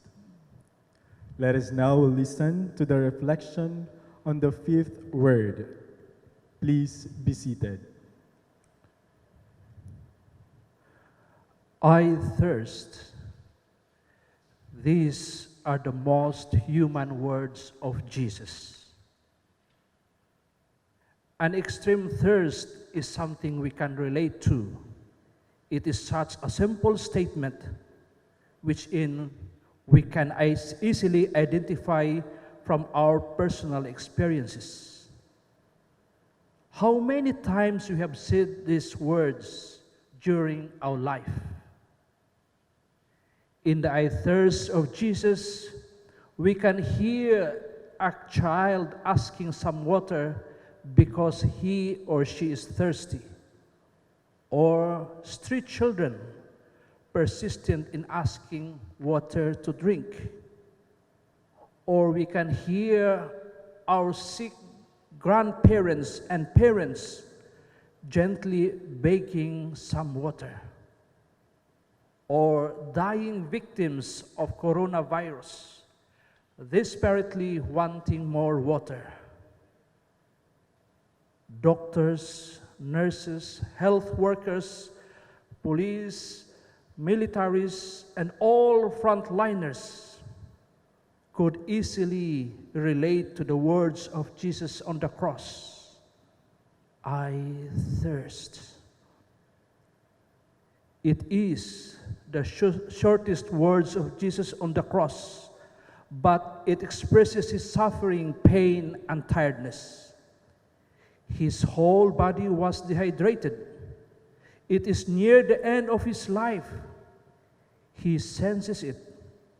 He has hung on the cross for 6 hours now. It has become hard for Jesus to even get a breath. His shoulders ache. His mouth parched. He is exhausted. Yet, he does not want to die without these final words, I thirst. There was no blaming, no fear, no anger on the part of Jesus. He is not ashamed to cry aloud, loudly, I thirst, I thirst. The fountain of the living water is now very thirsty, but he is not giving up. Jesus once said, if anyone is thirsty, let him come to me and drink. How come he is now thirsty and he couldn't ask anyone to give him something to drink? The thirst of Jesus reminds us of his human and physical thirst, his tangible physical suffering. But his thirst was not only a physical thirst, it was also a spiritual thirst. Adding to the physical torment and exhaustion was the crushing spiritual aloneness. Underlying his physical thirst is a most profound way, the spiritual thirst. He is thirsty of the love of his people and children. He is thirsty of our relationship with him. His heart is thirsting to save his people. He is thirsty of the unity of his children. Christians, other faith and religions, Muslims, and indigenous people who are sometimes very divided. In this year of ecumenism and interreligious dialogue, it is good to ask ourselves, how many times we have criticized our brothers and sisters who come from different faith and religion? And sometimes we have prejudices and biases against them. Sometimes we are even scared of them or hate them. Can we just support one another and live in harmony and be united in our passion in saving souls? This is the kind of spiritual thirst Jesus on the cross, that his children be united rather than divided. Christ is thirsty for the obedience to the Father. The I thirst of Christ expresses his total submission to the will of the Father. he is doing this first and foremost for his Father. It is a word of submission or a resolve, no matter the cost to obey, that God requires him to secure our redemption. It is not only revealing the depths of his suffering, but it is also the strength of his resolve, his determination to stay the course, to endure the cross, to submit himself in obedience to the Father's will, to everything that our salvation required. His final words arise from the depths of God's desire for us. In Christ's thirst, we see the thirst of the merciful Father who wanted through Christ to embrace and forgive and save all humanity. Christ is also thirsty for the love of men and for their salvation. He wants to let us know how precious we are in his eyes because he loves us so much without limit and condition. He is hungry to restore humanity to the relationship with God. Our Lord is thirsty for you, for each one of us, for your unconditional love. Jesus is teaching us that God not only did everything to create us, but he will also do everything to save us. On the cross, his words, "I thirst," Christ did everything, literally everything, to save us. His fifth words reminds us that he suffers and dies in the flesh for us and for our sins. Jesus said, "I thirst," because he is sinner's suffering substitute and because he bears our sin in his own body on the tree. Jesus is also teaching us in a very practical way when he said, "I thirst," to be patient in our suffering and difficulties. Let us learn to embrace in our lives the one hanging on the cross and face the suffering and crosses in our lives with submission and patient endurance.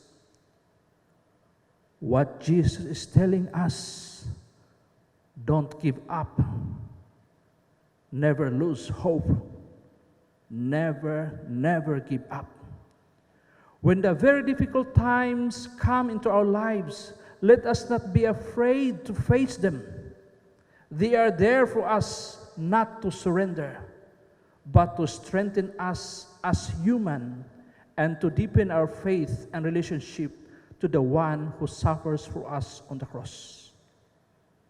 In times of difficulties, failures, crisis, struggles, pain, brokenness, darkness, hopelessness, Jesus invites us to look at him on the cross. He will whisper to us with soft and powerful voice into our hearts, "Come to me, you who are burdened, and I will give you rest." He will carry our suffering with us, and it is himself who gives us strength, perseverance, and patient endurance. With the struggling voice of Jesus, he said, "I thirst." He was not saying these words to the soldiers who mocked him, to the people around him, nor to his mother Mary, or to his apostles, or to his followers. He addresses these words to his Father in heaven. He His words express his genuine and deep dependence to the Father. It is an expression of need that only the Father can fill him up. In our lives, we have many countless needs that the world cannot fill us up. Earthly and material things, money, positions, they can never fill us up. They cannot give us lasting peace, joy, and confidence. We might have everything, but be careful, we might be empty inside. Or we might have nothing, but we feel that we are filled inside. The crucified Christ gently invites us to come closer to the Father and be united with Him, because He alone can fill our lives. My dear sisters and brothers, here in Davao or in the Philippines or around the world, let us invite God to fill us, to fill our spirit, our hearts, and our minds. Let us ask the Father in heaven to fill us in His gentleness, in His humility, and in His love. And let us also ask Him to fill us with His power, with His strength, with His light, and with His Spirit. So, my dear brothers and sisters, now let us join the crucified Christ in saying, I thirst, and allow God to fill us up. Amen.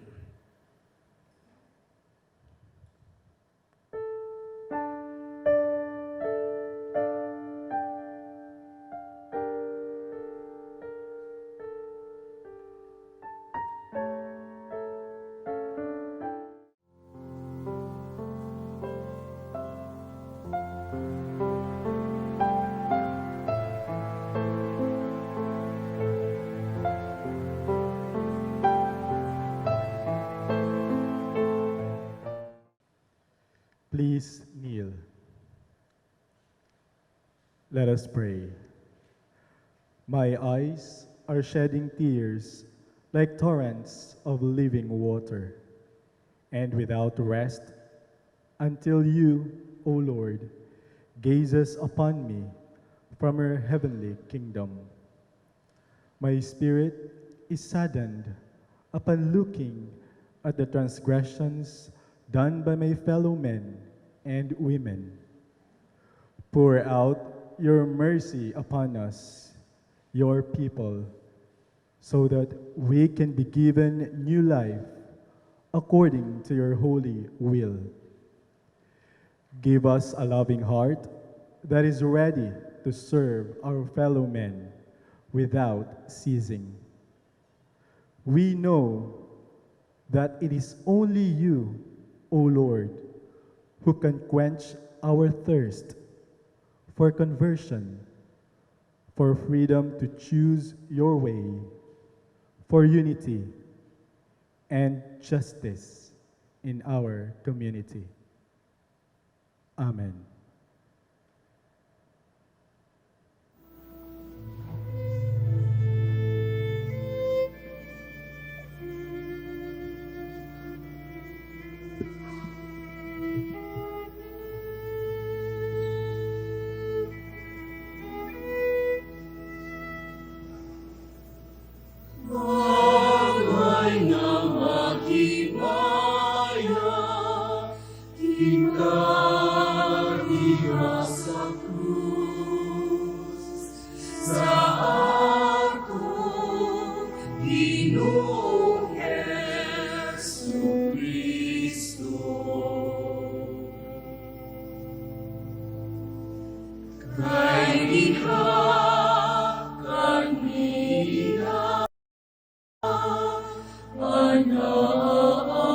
Anak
kinabuhi ug ang aton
Ama naming mapagmahal, lumalapit kami sa iyo sa aming pangangailangan upang hilingin kami ay ipag-adya mo sa sakit na dulot ng COVID-19 na kumitil na maraming buhay at patuloy na kumakalat sa iba't ibang bayan at bansa.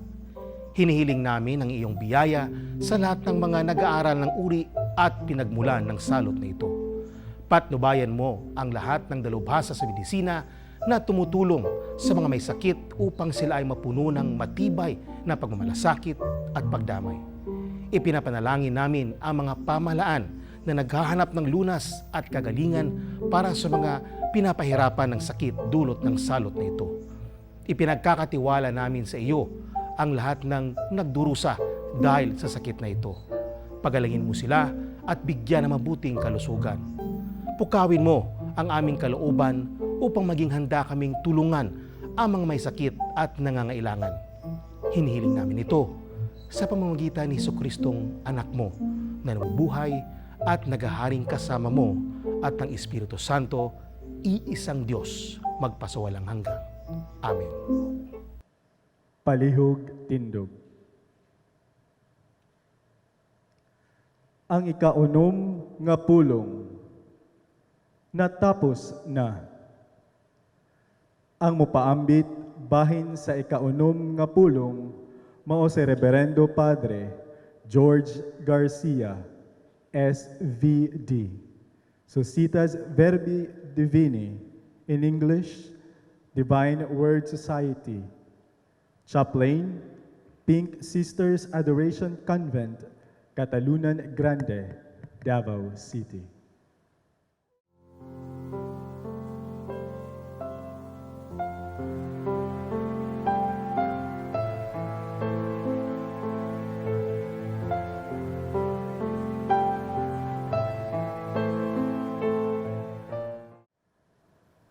Ang Ginoo na kaninyo, maana usab kanimo. ang santos nga ebanghelyo sumala ni San Juan.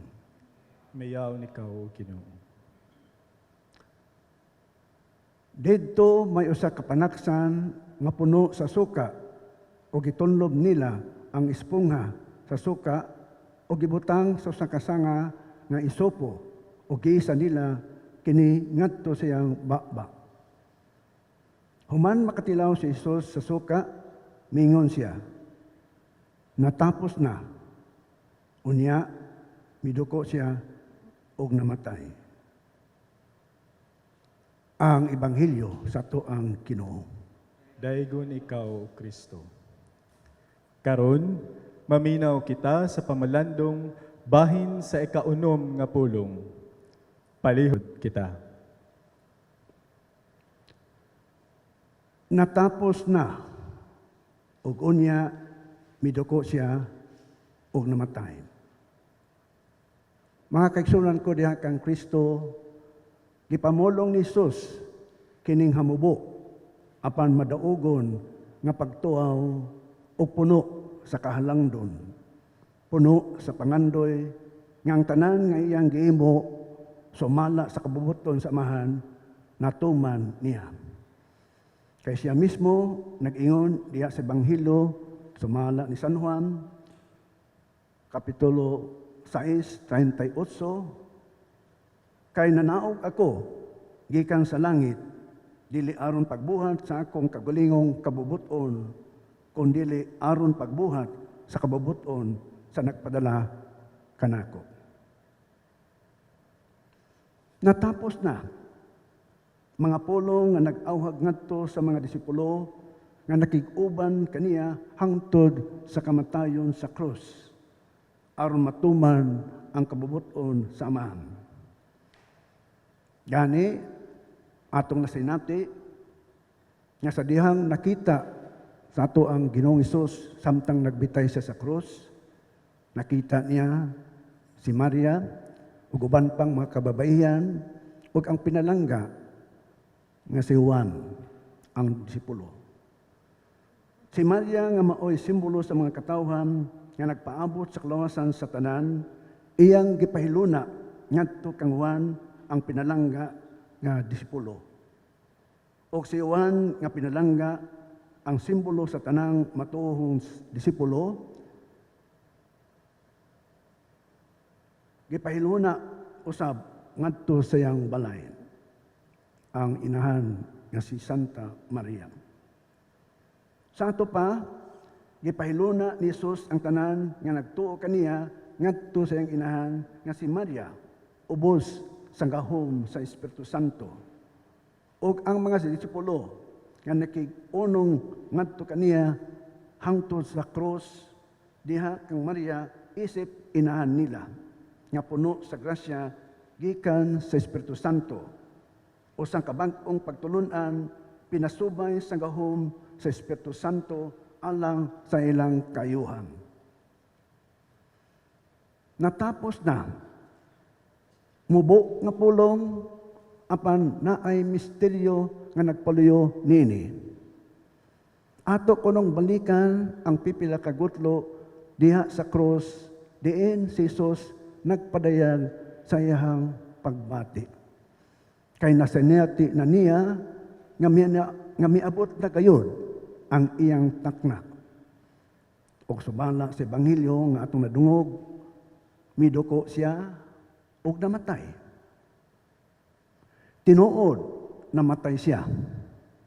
Apan iyang gitugyan ang iyang espiritu balik sa iyang amahan, kay diya sa basahon kang San Lucas 23:46, og nagkanayon, unya sa kusog nga tingog misinggit si Jesus, Amahan, itugyan ko sa imong mga kamot ang akong espiritu. Og ngadto sa iyang mga disipulo, diya sa buhat atong madungog ang maong pagbasa. Kung mukunsad na kaninyo ang Espiritu Santo, makabaton kamo og gahom ug mahimo kamong akong mga saksi. Giyausab sa basahon sa Ebanghelyo ni San Juan 20:22, dawata ang akong espiritu. Ang iyahang pagyukbo ngadto sa iyang mga disipulo nga miunong kaniya diya sa krus, nagpasabot kini adunay kahulugan ang iyang pagyukbo. Matud pa, kitang tanan nga niya karon nga nagtuo sa atong Ginoo ang magpadayon sa mga buhat nga gisugdan ni Jesus. Ang buhat sa kaluoy o kaluwasan alang sa tanan. Sunda ninyo ako. Apan ang pangutana, unsaon nato pagsubay, pagsunod sa iyang ipabuhat kanato. Siguro sa itong panahon karon, ang pamaagi, mao kini. Ang cross, mao na karon ang corona deadly virus. Ang pamaagi, mao ang mga pamaagi nga inconveniences. Stay at home, limited movements, no food, no water, not even enough supply, because we do not know when these things will end. Mauna ang pamaagi nga nagkanayon sa iyang pag-ingon, sunda, kamo na, kay ako nang gisugdan ang tanan. Kay gikan kaniya, iyang gihatag ang tanan, lakip na ang iyang kinabuhi tungod sa dakong gugma niya alang sa katawan. Matod pa diya sa basahon ni San Juan 3:16, og ang Dios nga puno sa gugma sa kalibutan iyang gihatag ang iyang bugtong anak. Aron kinsa gani katong mutuo kaniya makabaton o kinabuhing tunay. Og diha usab kang San Mateo 17:1 ngadto sa 7 nagkanayon, kini ang akong pinalanggang anak nga akong gikaymutan, mamati kamo. Og ang sakripisyo sa gugma natuman na. Ang sala napukan. Gibuntog niya ang simbolo sa kadautan. Og sa makausap pa, nagkaiusa ang Diyos o katawan. Kaya diya, kang San Juan 15:13, ang labing dakong gugma nga ikahatag sa kataw ngadto siyang higala, mao ang paghatag sa kaugalingon niyang kinabuhi alang kanila. Yaning tungora, atong hinumduman ang atong mga frontliners katong nakigbatok sa deadly virus. In the course of that trying to contain the deadly virus, some of them have fallen. Mao ni ang buot pasabot nga ang labing dakong gugma nga ikahatag sa katawo ngadto sa iyang higala, mao ang paghatag sa kaugalingon alang kanila. Kinautunta nga dili nato kalimtan katong atong mga frontliners, ilabi na ang fallen heroes. O ang iyang kamatayon na ay simbolo nga nagpaluyon nini ang gitawag nato nga spirit giving. Sa dihang miduko siya, miginhawa sa katapusan o namatay. Kini ang espiritu nga nagpabilin diha kaniya atol sa bunyag sa Jordan. Diin ang tingog nga miingon, ang espiritu mukunsad og magpabilin diha sa katawo. Siya mao ang magbunyag pinagi sa Espiritu Santo. Makita nato kini sa Juan 1:32-33. O sa dihang sa iyang katapos ng ginhawa, ang ginhawang madaugon, mao ang ginhawa nga naay kinabuhing tunay, kinabuhing walay katapusan. Natapos na. Mga kaigsunan ko, kinsa man alang kanato nga niya karon dinhi ang makalitok pa sa madaugong pulong sama sa gilitok ni Jesus. Masin masuko pa kita. Masin manluod pa kita. Dili kita malipay. Ilamin na kung may balota nga mamatay na kita. Dili ta makasulti sa pulong nga madaugon. Apan si Jesus, sa katapusang higayon, nagmadaugon sa iyang pagkamatay. Mga kaigsunan ko, diha kang Kristo, ang kwarisma, panahon sa pagbalik tanaw sa mga gasa nga atong nadawat gikan sa Ginoo. Ang atong kinabuhi nga gikan kaniya, sa dagan sa panahon daw, wala nato hatagig importansyon o importansya. We take for granted everything that we have. Nagpadayon ta sa tuang kinabuhing tawhanon, sa kinabuhing material, sa kinabuhing luyo o layo sa Ginoo, kinabuhing layo sa mga katawhan. Usahay, I, me, and myself, most of the time. And sometimes we do not even know how to deal with our brothers and sisters. Remember the two commandments of God? There are 3 stages. Love God first, and love your neighbor. And the third, yourself. Duhang ka commandments sa itong Ginoo, apan tulo ang ang-ang. Una, ang Ginoo. Ikaduha, ang silingan. Usa pa, ang imong kaugalingon. Sa laktod nga pagkasulti, kalibutanon na kaayo ang atong tumon. Apan diha sa espirituhanong kinabuhi, daghan tagsipyat. Diha sa tuang pagpuyo ning atong kalibutan. Hinaut-unta nga ang Dios nato, ang Ginoo nga naghatag kanato sa kinabuhi, dili unta mahimo nga second option lang. Ikaduha ra siya. Hinaut-unta nga dili siya another item in our life. Hinaut-unta nga ang Diyos, siya lang ang Diyos nato adlaw sa tanan. Kay ang Diyos wala makalimot kanato. Hinunua, gihatag niya ang iyang kinabuhi tungod sa iyang dakong gugma alang kanatong tanan. Mga kaigsunan ko, nining panahon sa krisis, mao ni ang saktong higayon aron mapuy-an nato ang gasa sa kinabuhing halad, ang kinabuhing paglaom nga gikan sa tuang Ginoo.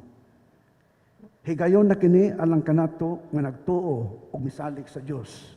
Luyos sa hagit sa dili makita nga kaaway, ang corona deadly virus nga manasig kita sa paghimo sa angay ug matarong nga kinabuhi.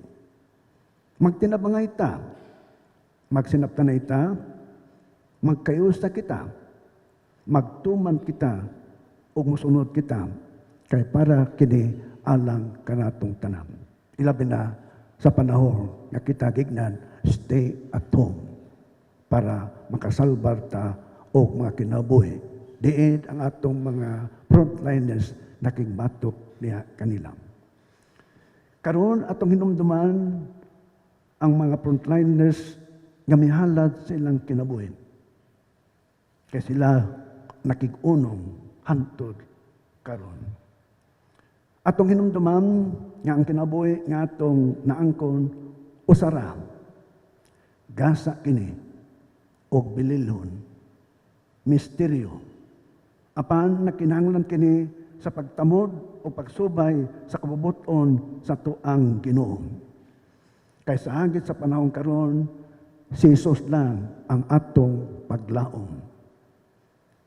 Hinaut-unta mga kisunan ko, muingon kita sama sa mga apostoles nga nag-ingon diha sa Ebanghelyo ni San Juan 6:68. Ginoo, kinsa man ang among kapaingnan, anaa kanimo ang mga pulong nga naghatag o kinabuhing walay katapusan.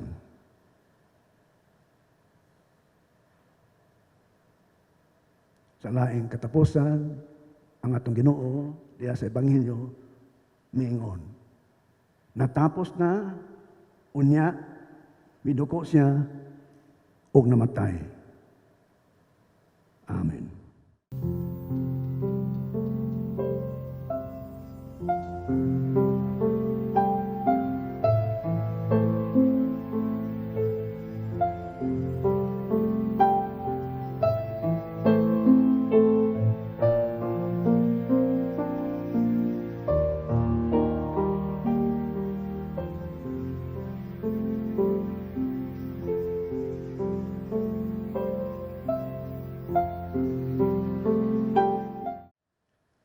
Palihog mangluhod. Magampo kita. Ang akong mga mata sa gihapon nagsudong kanimo, O Dios. Lingia ako nga maluoy ka kanako, kay biniyaan ako og sinakit. Ang mga kasamok sa akong kasing-kasing nagakadako. O kuhaon mo ako gikan sa akong kagulaanan. Agaka ako sa kahingpitan sa kasing-kasing. Kay kanimo nagalaom ako. Tubson mo, O Dios, ang imong katawhan, gikan sa tanan namong mga kalistanan. Amen. Please stand.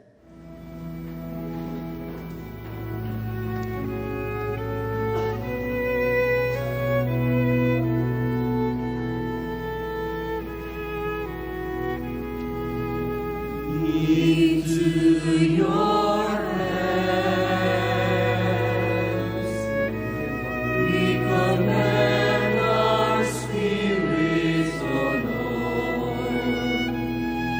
Into your hands we commend our hearts, for we must die to ourselves in loving you. Into your hands we commend our lives.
Ama naming mapagmahal, lumalapit kami sa iyo sa aming pangangailangan upang hilingin kami ay ipag-adya mo sa sakit na dulot ng COVID-19 na kumitil ng maraming buhay at patuloy na kumakalat sa iba't ibang bayan at bansa. Hinihiling namin ang iyong biyaya sa lahat ng mga nag-aaral ng uri at pinagmula ng salot na ito. Patnubayan mo ang lahat ng dalubhasa sa medisina na tumutulong sa mga may sakit upang sila ay mapuno ng matibay na pagmamalasakit at pagdamay. Ipinapanalangin namin ang mga pamahalaan na naghahanap ng lunas at kagalingan para sa mga pinahihirapan ng sakit dulot ng salot na ito. Ipinagkakatiwala namin sa iyo ang lahat ng nagdurusa dahil sa sakit na ito. Pagalingin mo sila at bigyan ng mabuting kalusugan. Pukawin mo ang aming kalooban upang maging handa kaming tulungan ang mga may sakit at nangangailangan. Hinihiling namin ito sa pamamagitan ni Jesucristong anak mo na nabubuhay at naghaharing kasama mo at ng Espiritu Santo, iisang Diyos, magpasawalang hanggan. Amen. The seventh word.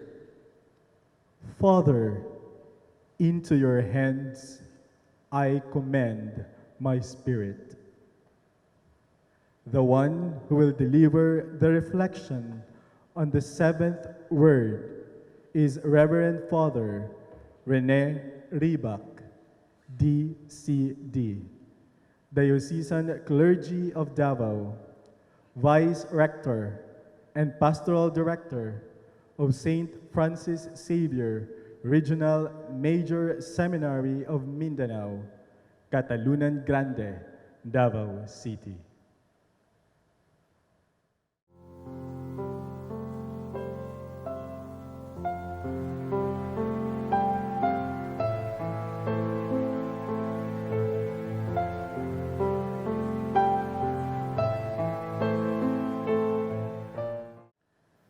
The Lord be with you. And with your spirit. A proclamation from the Holy Gospel according to Saint Luke.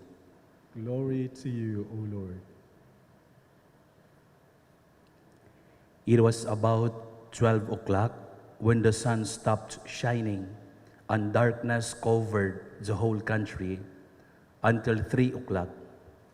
And the curtain hanging in the temple was torn in two. Jesus cried out in a loud voice, Father, in your hands I place my spirit. He said this and died. The Gospel of the Lord. Praise to you, Lord Jesus Christ. Let us now listen to the reflection on the seventh word.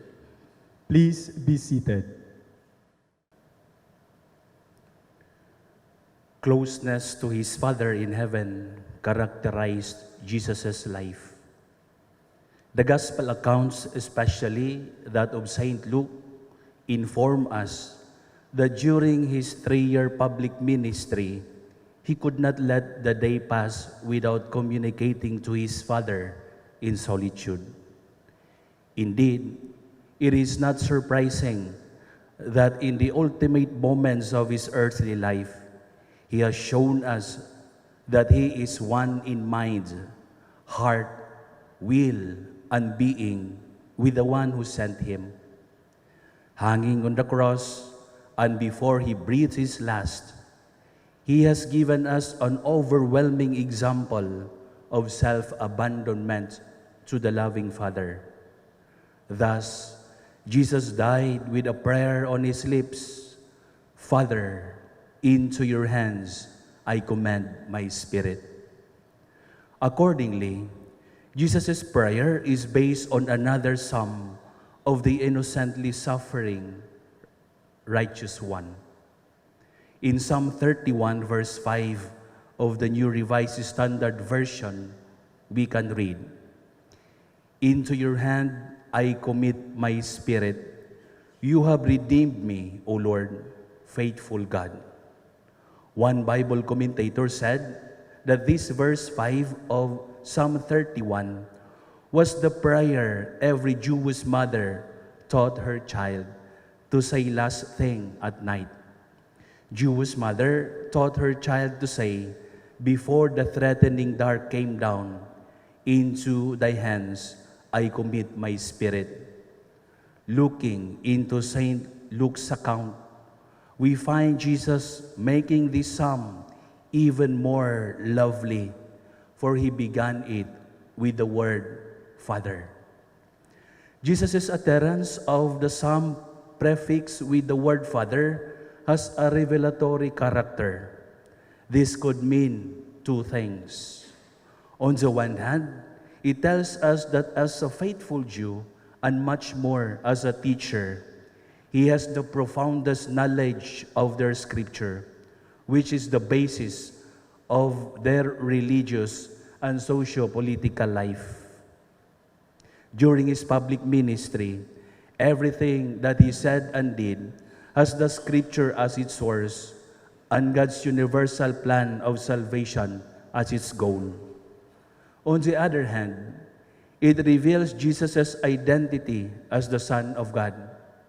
Calling God Abba, Father, signifies that a deeper way of relating to God is inaugurated in His person.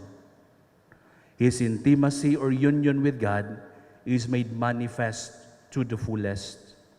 Definitely, His self-abandonment is an expression of serene confidence to His Father, and not merely an act of conceding, because He was left with no choice at all.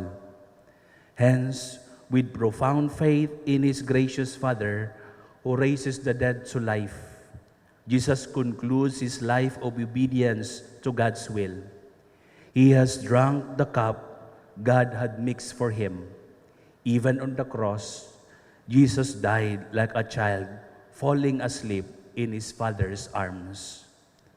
Aside from the prefix Father in Jesus' utterance of the psalm, it is worth noticing in what manner Jesus said it so. St. Luke narrates it. Then Jesus, crying in a loud voice, said, Father, into your hands I commend my spirit. Having said this, he breathes his last. Jesus' great cry is also reported by the other two evangelists, St. Matthew and St. Mark. Only St. John is silent about it. However, St. John implies in his account that Jesus' utterance of "it is finished" is the equivalent expression of this great cry of Jesus before he died. Clearly, it conveys that Jesus died with a shout of triumph on his lips. The same Bible commentator said, he did not whisper, "It is finished," as one who is battered to his knees and forced to admit defeat. He shouted it like a victor who has won his last engagement with the enemy and brought tremendous task to triumphant conclusion. Finished was the cry of the Christ, crucified yet victorious. From these observations, I would like to present two interconnected points for our reflection. One, the measure of our intimacy with God is our capacity or willingness to entrust everything to Him. Second, entrusting oneself to God is an act of faith and not an admission of defeat. First, the measure of our intimacy with God, our capacity or willingness to put into the hands of God our personal, familial, and societal affairs determines our closeness or distance with Him. Our human experience tells us that in normal circumstances, trust presupposes closeness. Trust presupposes closeness. You trust somebody because you possess a certain amount of knowledge about the person or have established a certain degree of closeness to the person. The intimate the relationship becomes, the greater trust you invest. Similarly, the depth of our relationship with God is known the way we entrust to God our undertakings or try to manage them ourselves. Hence, the question of trust in God is just secondary to the question of how intimate you are to Him. This year of ecumenism, interreligious dialogue, and indigenous peoples is an opportunity to grow in our intimacy with God, who is a God of dialogue. As we endeavor to establish or deepen our connection with our brothers and sisters whose Christian doctrines and expressions of faith in the divine are different from us, we are reminded that authentic dialogue takes place when we reach a certain degree of friendship with them, a particular closeness that is founded on our relationship with the divine being we worship, respectively, and inspired by our mutual trust. Ideally, we aim at reaching the point when we openly say to each other, we are perfectly the same in our differences. We worship the same God. We can entrust our life in each other's hands. Truly, in dialogue, we invest openness to intimate relationship in order to experience trusting and being trusted in the process. 2 years ago, I decided to celebrate my birthday in the home of a friend who is an imam. He gladly welcomed me in their home. I offered something, and they offered something in their poverty. Mutual trust is developed. Relationship is deepened. Sadly, at this time, our effort to intensify our engagement in dialogue with those of other faith and conviction is hampered by the pandemic COVID-19. Community quarantine stifled our mobility and canceled our planned activities. Nevertheless, the lockdown and stay-at-home measure is also providential, for it brings us back to the basics in dialogue.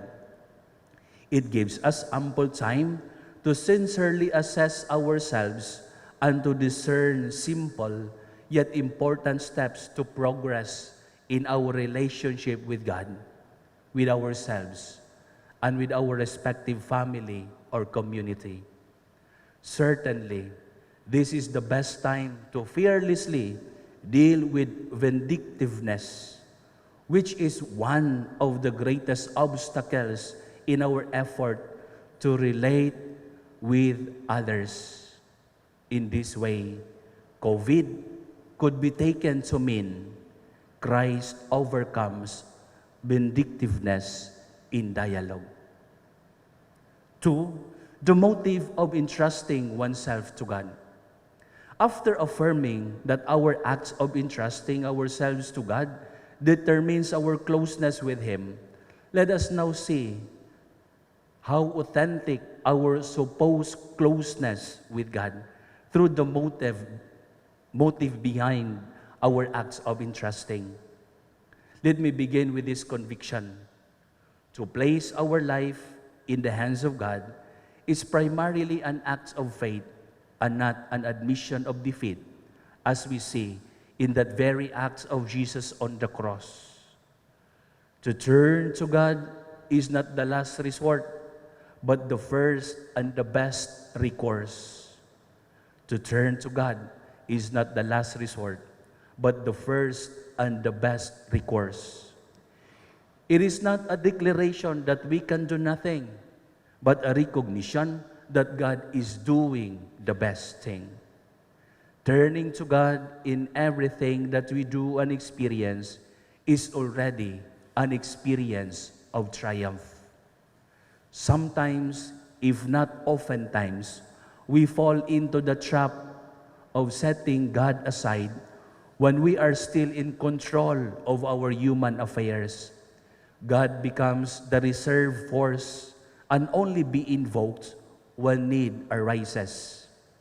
While it is true that God is 24/7 available, not all avail God's availability.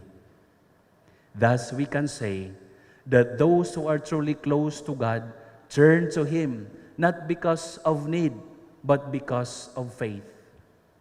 Pope Francis, in his homily during the worldwide moments of prayer dated March 27, used the image of the disciples on the boat caught by an unexpected storm, and Jesus asleep in the stern. When they call on the Lord, the disciples prove their faith, and yet Jesus rebukes them for their lack of faith. In this episode of the Gospel of Mark, Pope Francis points out that the disciples did not stop believing in Jesus, but the way they call on Him, "Teacher, do you not care if we perish?" implies that they think that Jesus is not interested in them and does not care about them. This is a typical illustration of a near yet far connection between Jesus and His disciples. Physically, the disciples were close to Jesus, but spiritually, they are still distant to Him. The amount of trust they showed is expressive of the quality or depth of the relationship to their Master. They invoke Jesus, who is soundly asleep despite the stormy weather, out of need or fear of losing their lives, and not because of deep conviction that Jesus cares for them beyond their imagining. They felt losing control of the boat and failed to realize that Jesus is with them. This year of ecumenism, interreligious dialogue, and indigenous peoples, we turn to God acknowledging that our plans and efforts are fruitless, devoid of His blessing and guidance. There are so much work to be done and so much bridges of connection to be established. Yet our act of entrusting this endeavor is already our triumph, for it gives us the drive to unite our humble efforts with God's intention to make all of us one in Him. Moreover, as the world experiences this health crisis, Pope Francis in the same homily compared the world to that disciples' boat tossed by an unexpected storm. He said that COVID-19, like that of storm, exposes our vulnerability and uncovers those false and superfluous certainties around which we have constructed our daily schedules, our projects, our habits, and priorities.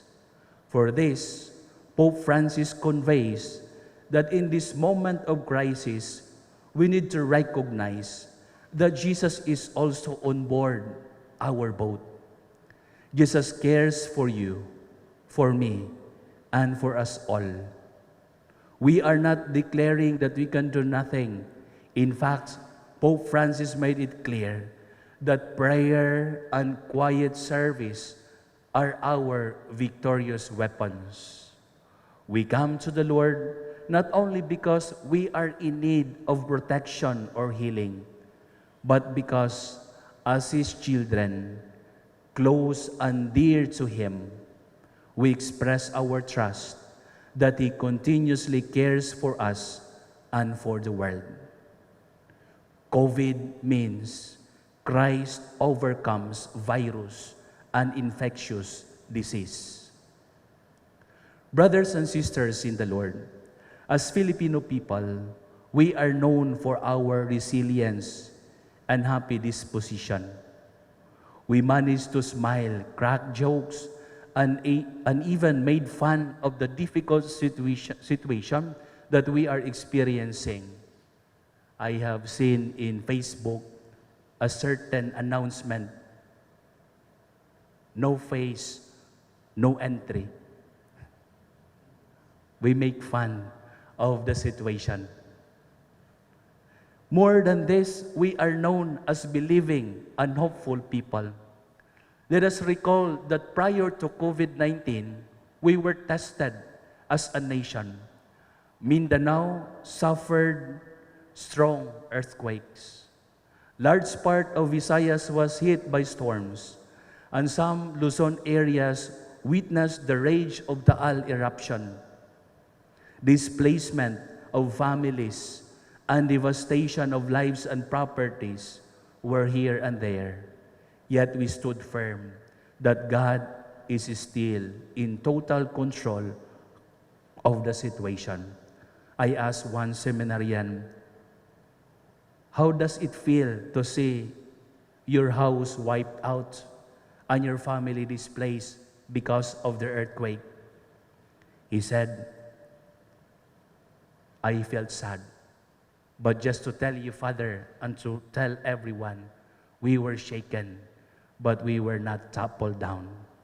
It is as if that the harder the trials we have, the more we were moved to take seriously our journey of faith towards intimacy with God. The difficult the situation becomes, the more we hear and make it ours Jesus' prayer on the cross, uttered in a loud voice, Father, into your hands I commend my spirit. Like Jesus, we entrust our lives into God's caring and loving hands.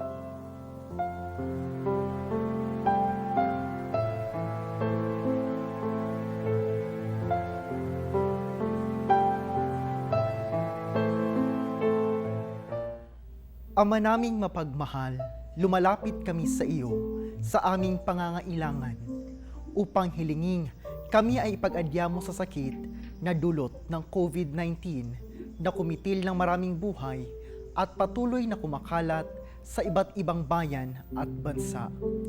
Hinihiling namin ang iyong biyaya sa lahat ng mga nag-aaral ng uri at pinagmulan ng salot na ito. Patnubayan mo ang lahat ng dalubhasa sa medisina na tumutulong sa mga may sakit upang sila ay mapuno ng matibay na pagmamalasakit at pagdamay. Ipinapanalangin namin ang mga pamahalaan na naghahanap ng lunas at kagalingan para sa mga pinahihirapan ng sakit na dulot ng salot na ito. Ipinagkakatiwala namin sa iyo ang lahat ng nagdurusa dahil sa sakit na ito. Pagalingin mo sila at bigyan ng mabuting kalusugan. Pukawin mo ang aming kalooban upang maging handa kaming tulungan ang mga may sakit at nangangailangan. Hinihiling namin ito sa pamamagitan ni Jesucristong anak mo na nabubuhay at naghaharing kasama mo at ng Espiritu Santo, iisang Diyos, magpasawalang hanggan. Amen. Please kneel. Let us pray.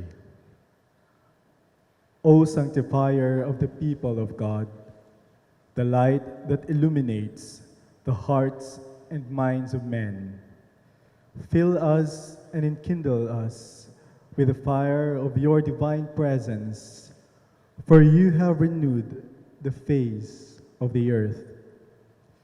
We rejoice, praise, and thank you for your comforting presence at the last cry of the final commitment of a dying son to a loving father. O Holy Spirit, the consoler and ever-abiding power of God's people on the move, be with us as always, For into your hands, into your total dominion, we commit our spirit. Amen. Please be seated.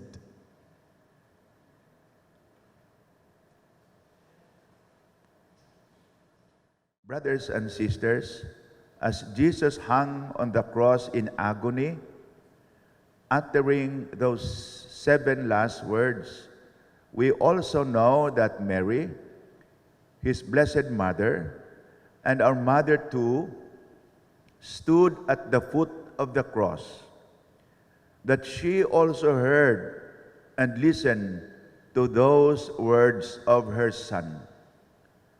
As we end this meditation on the 7 last words of her Son, let us beg Mary, a Blessed Mother, to help us in our unbelief, in our frailties, in our sinfulness, in our fears and anxiety, in our experience of intense difficulties this year, to be renewed in our faith, to return to Jesus, and to trust again in His words of mercy and love, His words of forgiveness and compassion. Together we pray, Hail Mary, full of grace, the Lord is with you. Blessed are you among women, and blessed the fruit of thy womb, Jesus. Holy Mary, Mother of God, pray for us sinners, now and the hour of our death. Amen. The Lord be with you.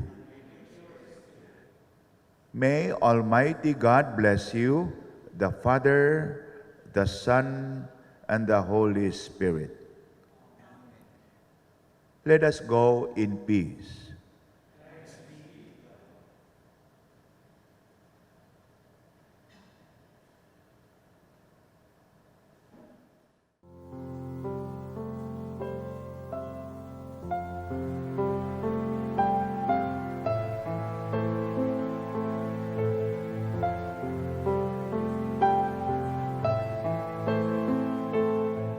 God our Father, we come to you in our need to ask your protection against the COVID-19 virus that has claimed lives and has affected many. We pray for your grace for the people tasked with studying the nature and cause of this virus and its disease, and of stemming the tide of its transmission. Guide the hands and minds of medical experts that they may minister to the sick with competence and compassion, and of those governments and private agencies that must find cure and solution to this pandemic. We pray for those afflicted. May they be restored to health soon. Grant us the grace to work for the good of all and to help those in need. Grant this through our Lord Jesus Christ, your Son, who lives and reigns with you, in the unity of the Holy Spirit, God, forever and ever. Amen.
God our Father, we come to you in our need to ask your protection against the COVID-19 virus that has claimed lives and has affected many.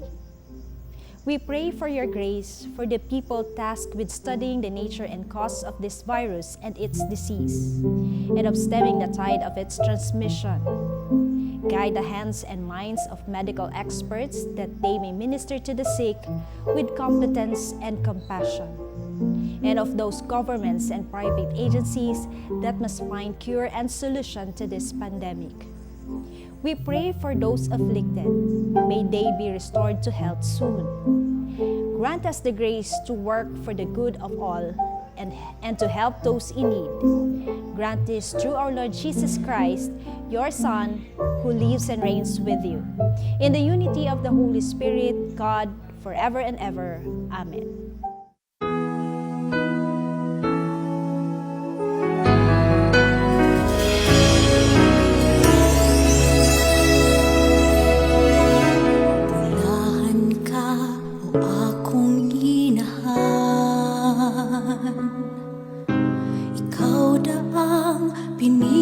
Sa tanan, diri sa akong kiliran, imo akong gipanalipdan, batok sa sakit ug katalagman. Kanimo da itugyan ang tanan, makahingawa ka bala kanining dughan, diha sa imong pahiyo. Usab nakita ko ang maanyag nga hulagway sa Dios.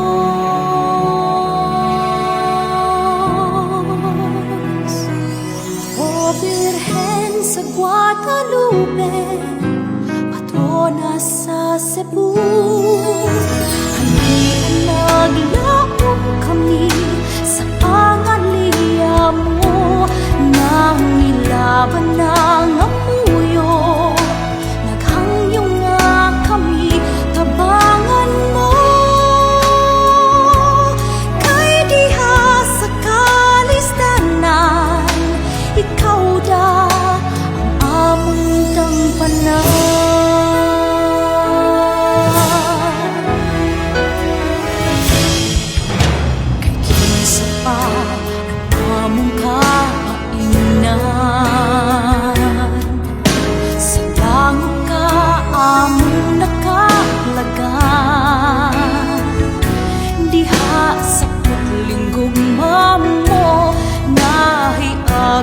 Namo ang gugma sa anak mo si Jesus.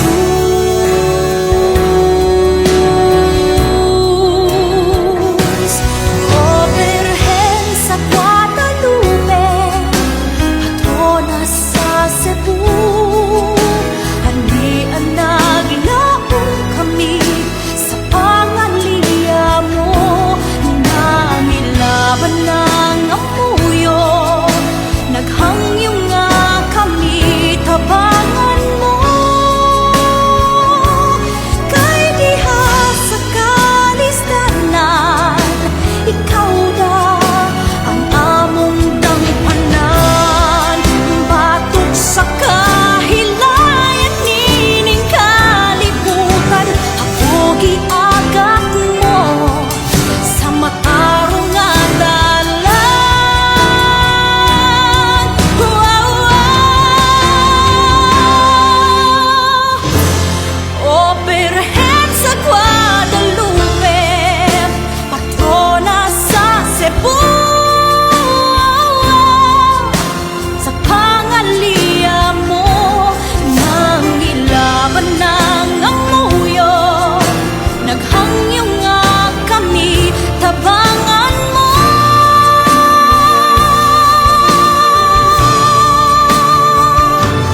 Patuloy na nagbibigay serbisyo. Pag-asa at saya. GMA Regional TV. Kapuso ng bawat Pilipino.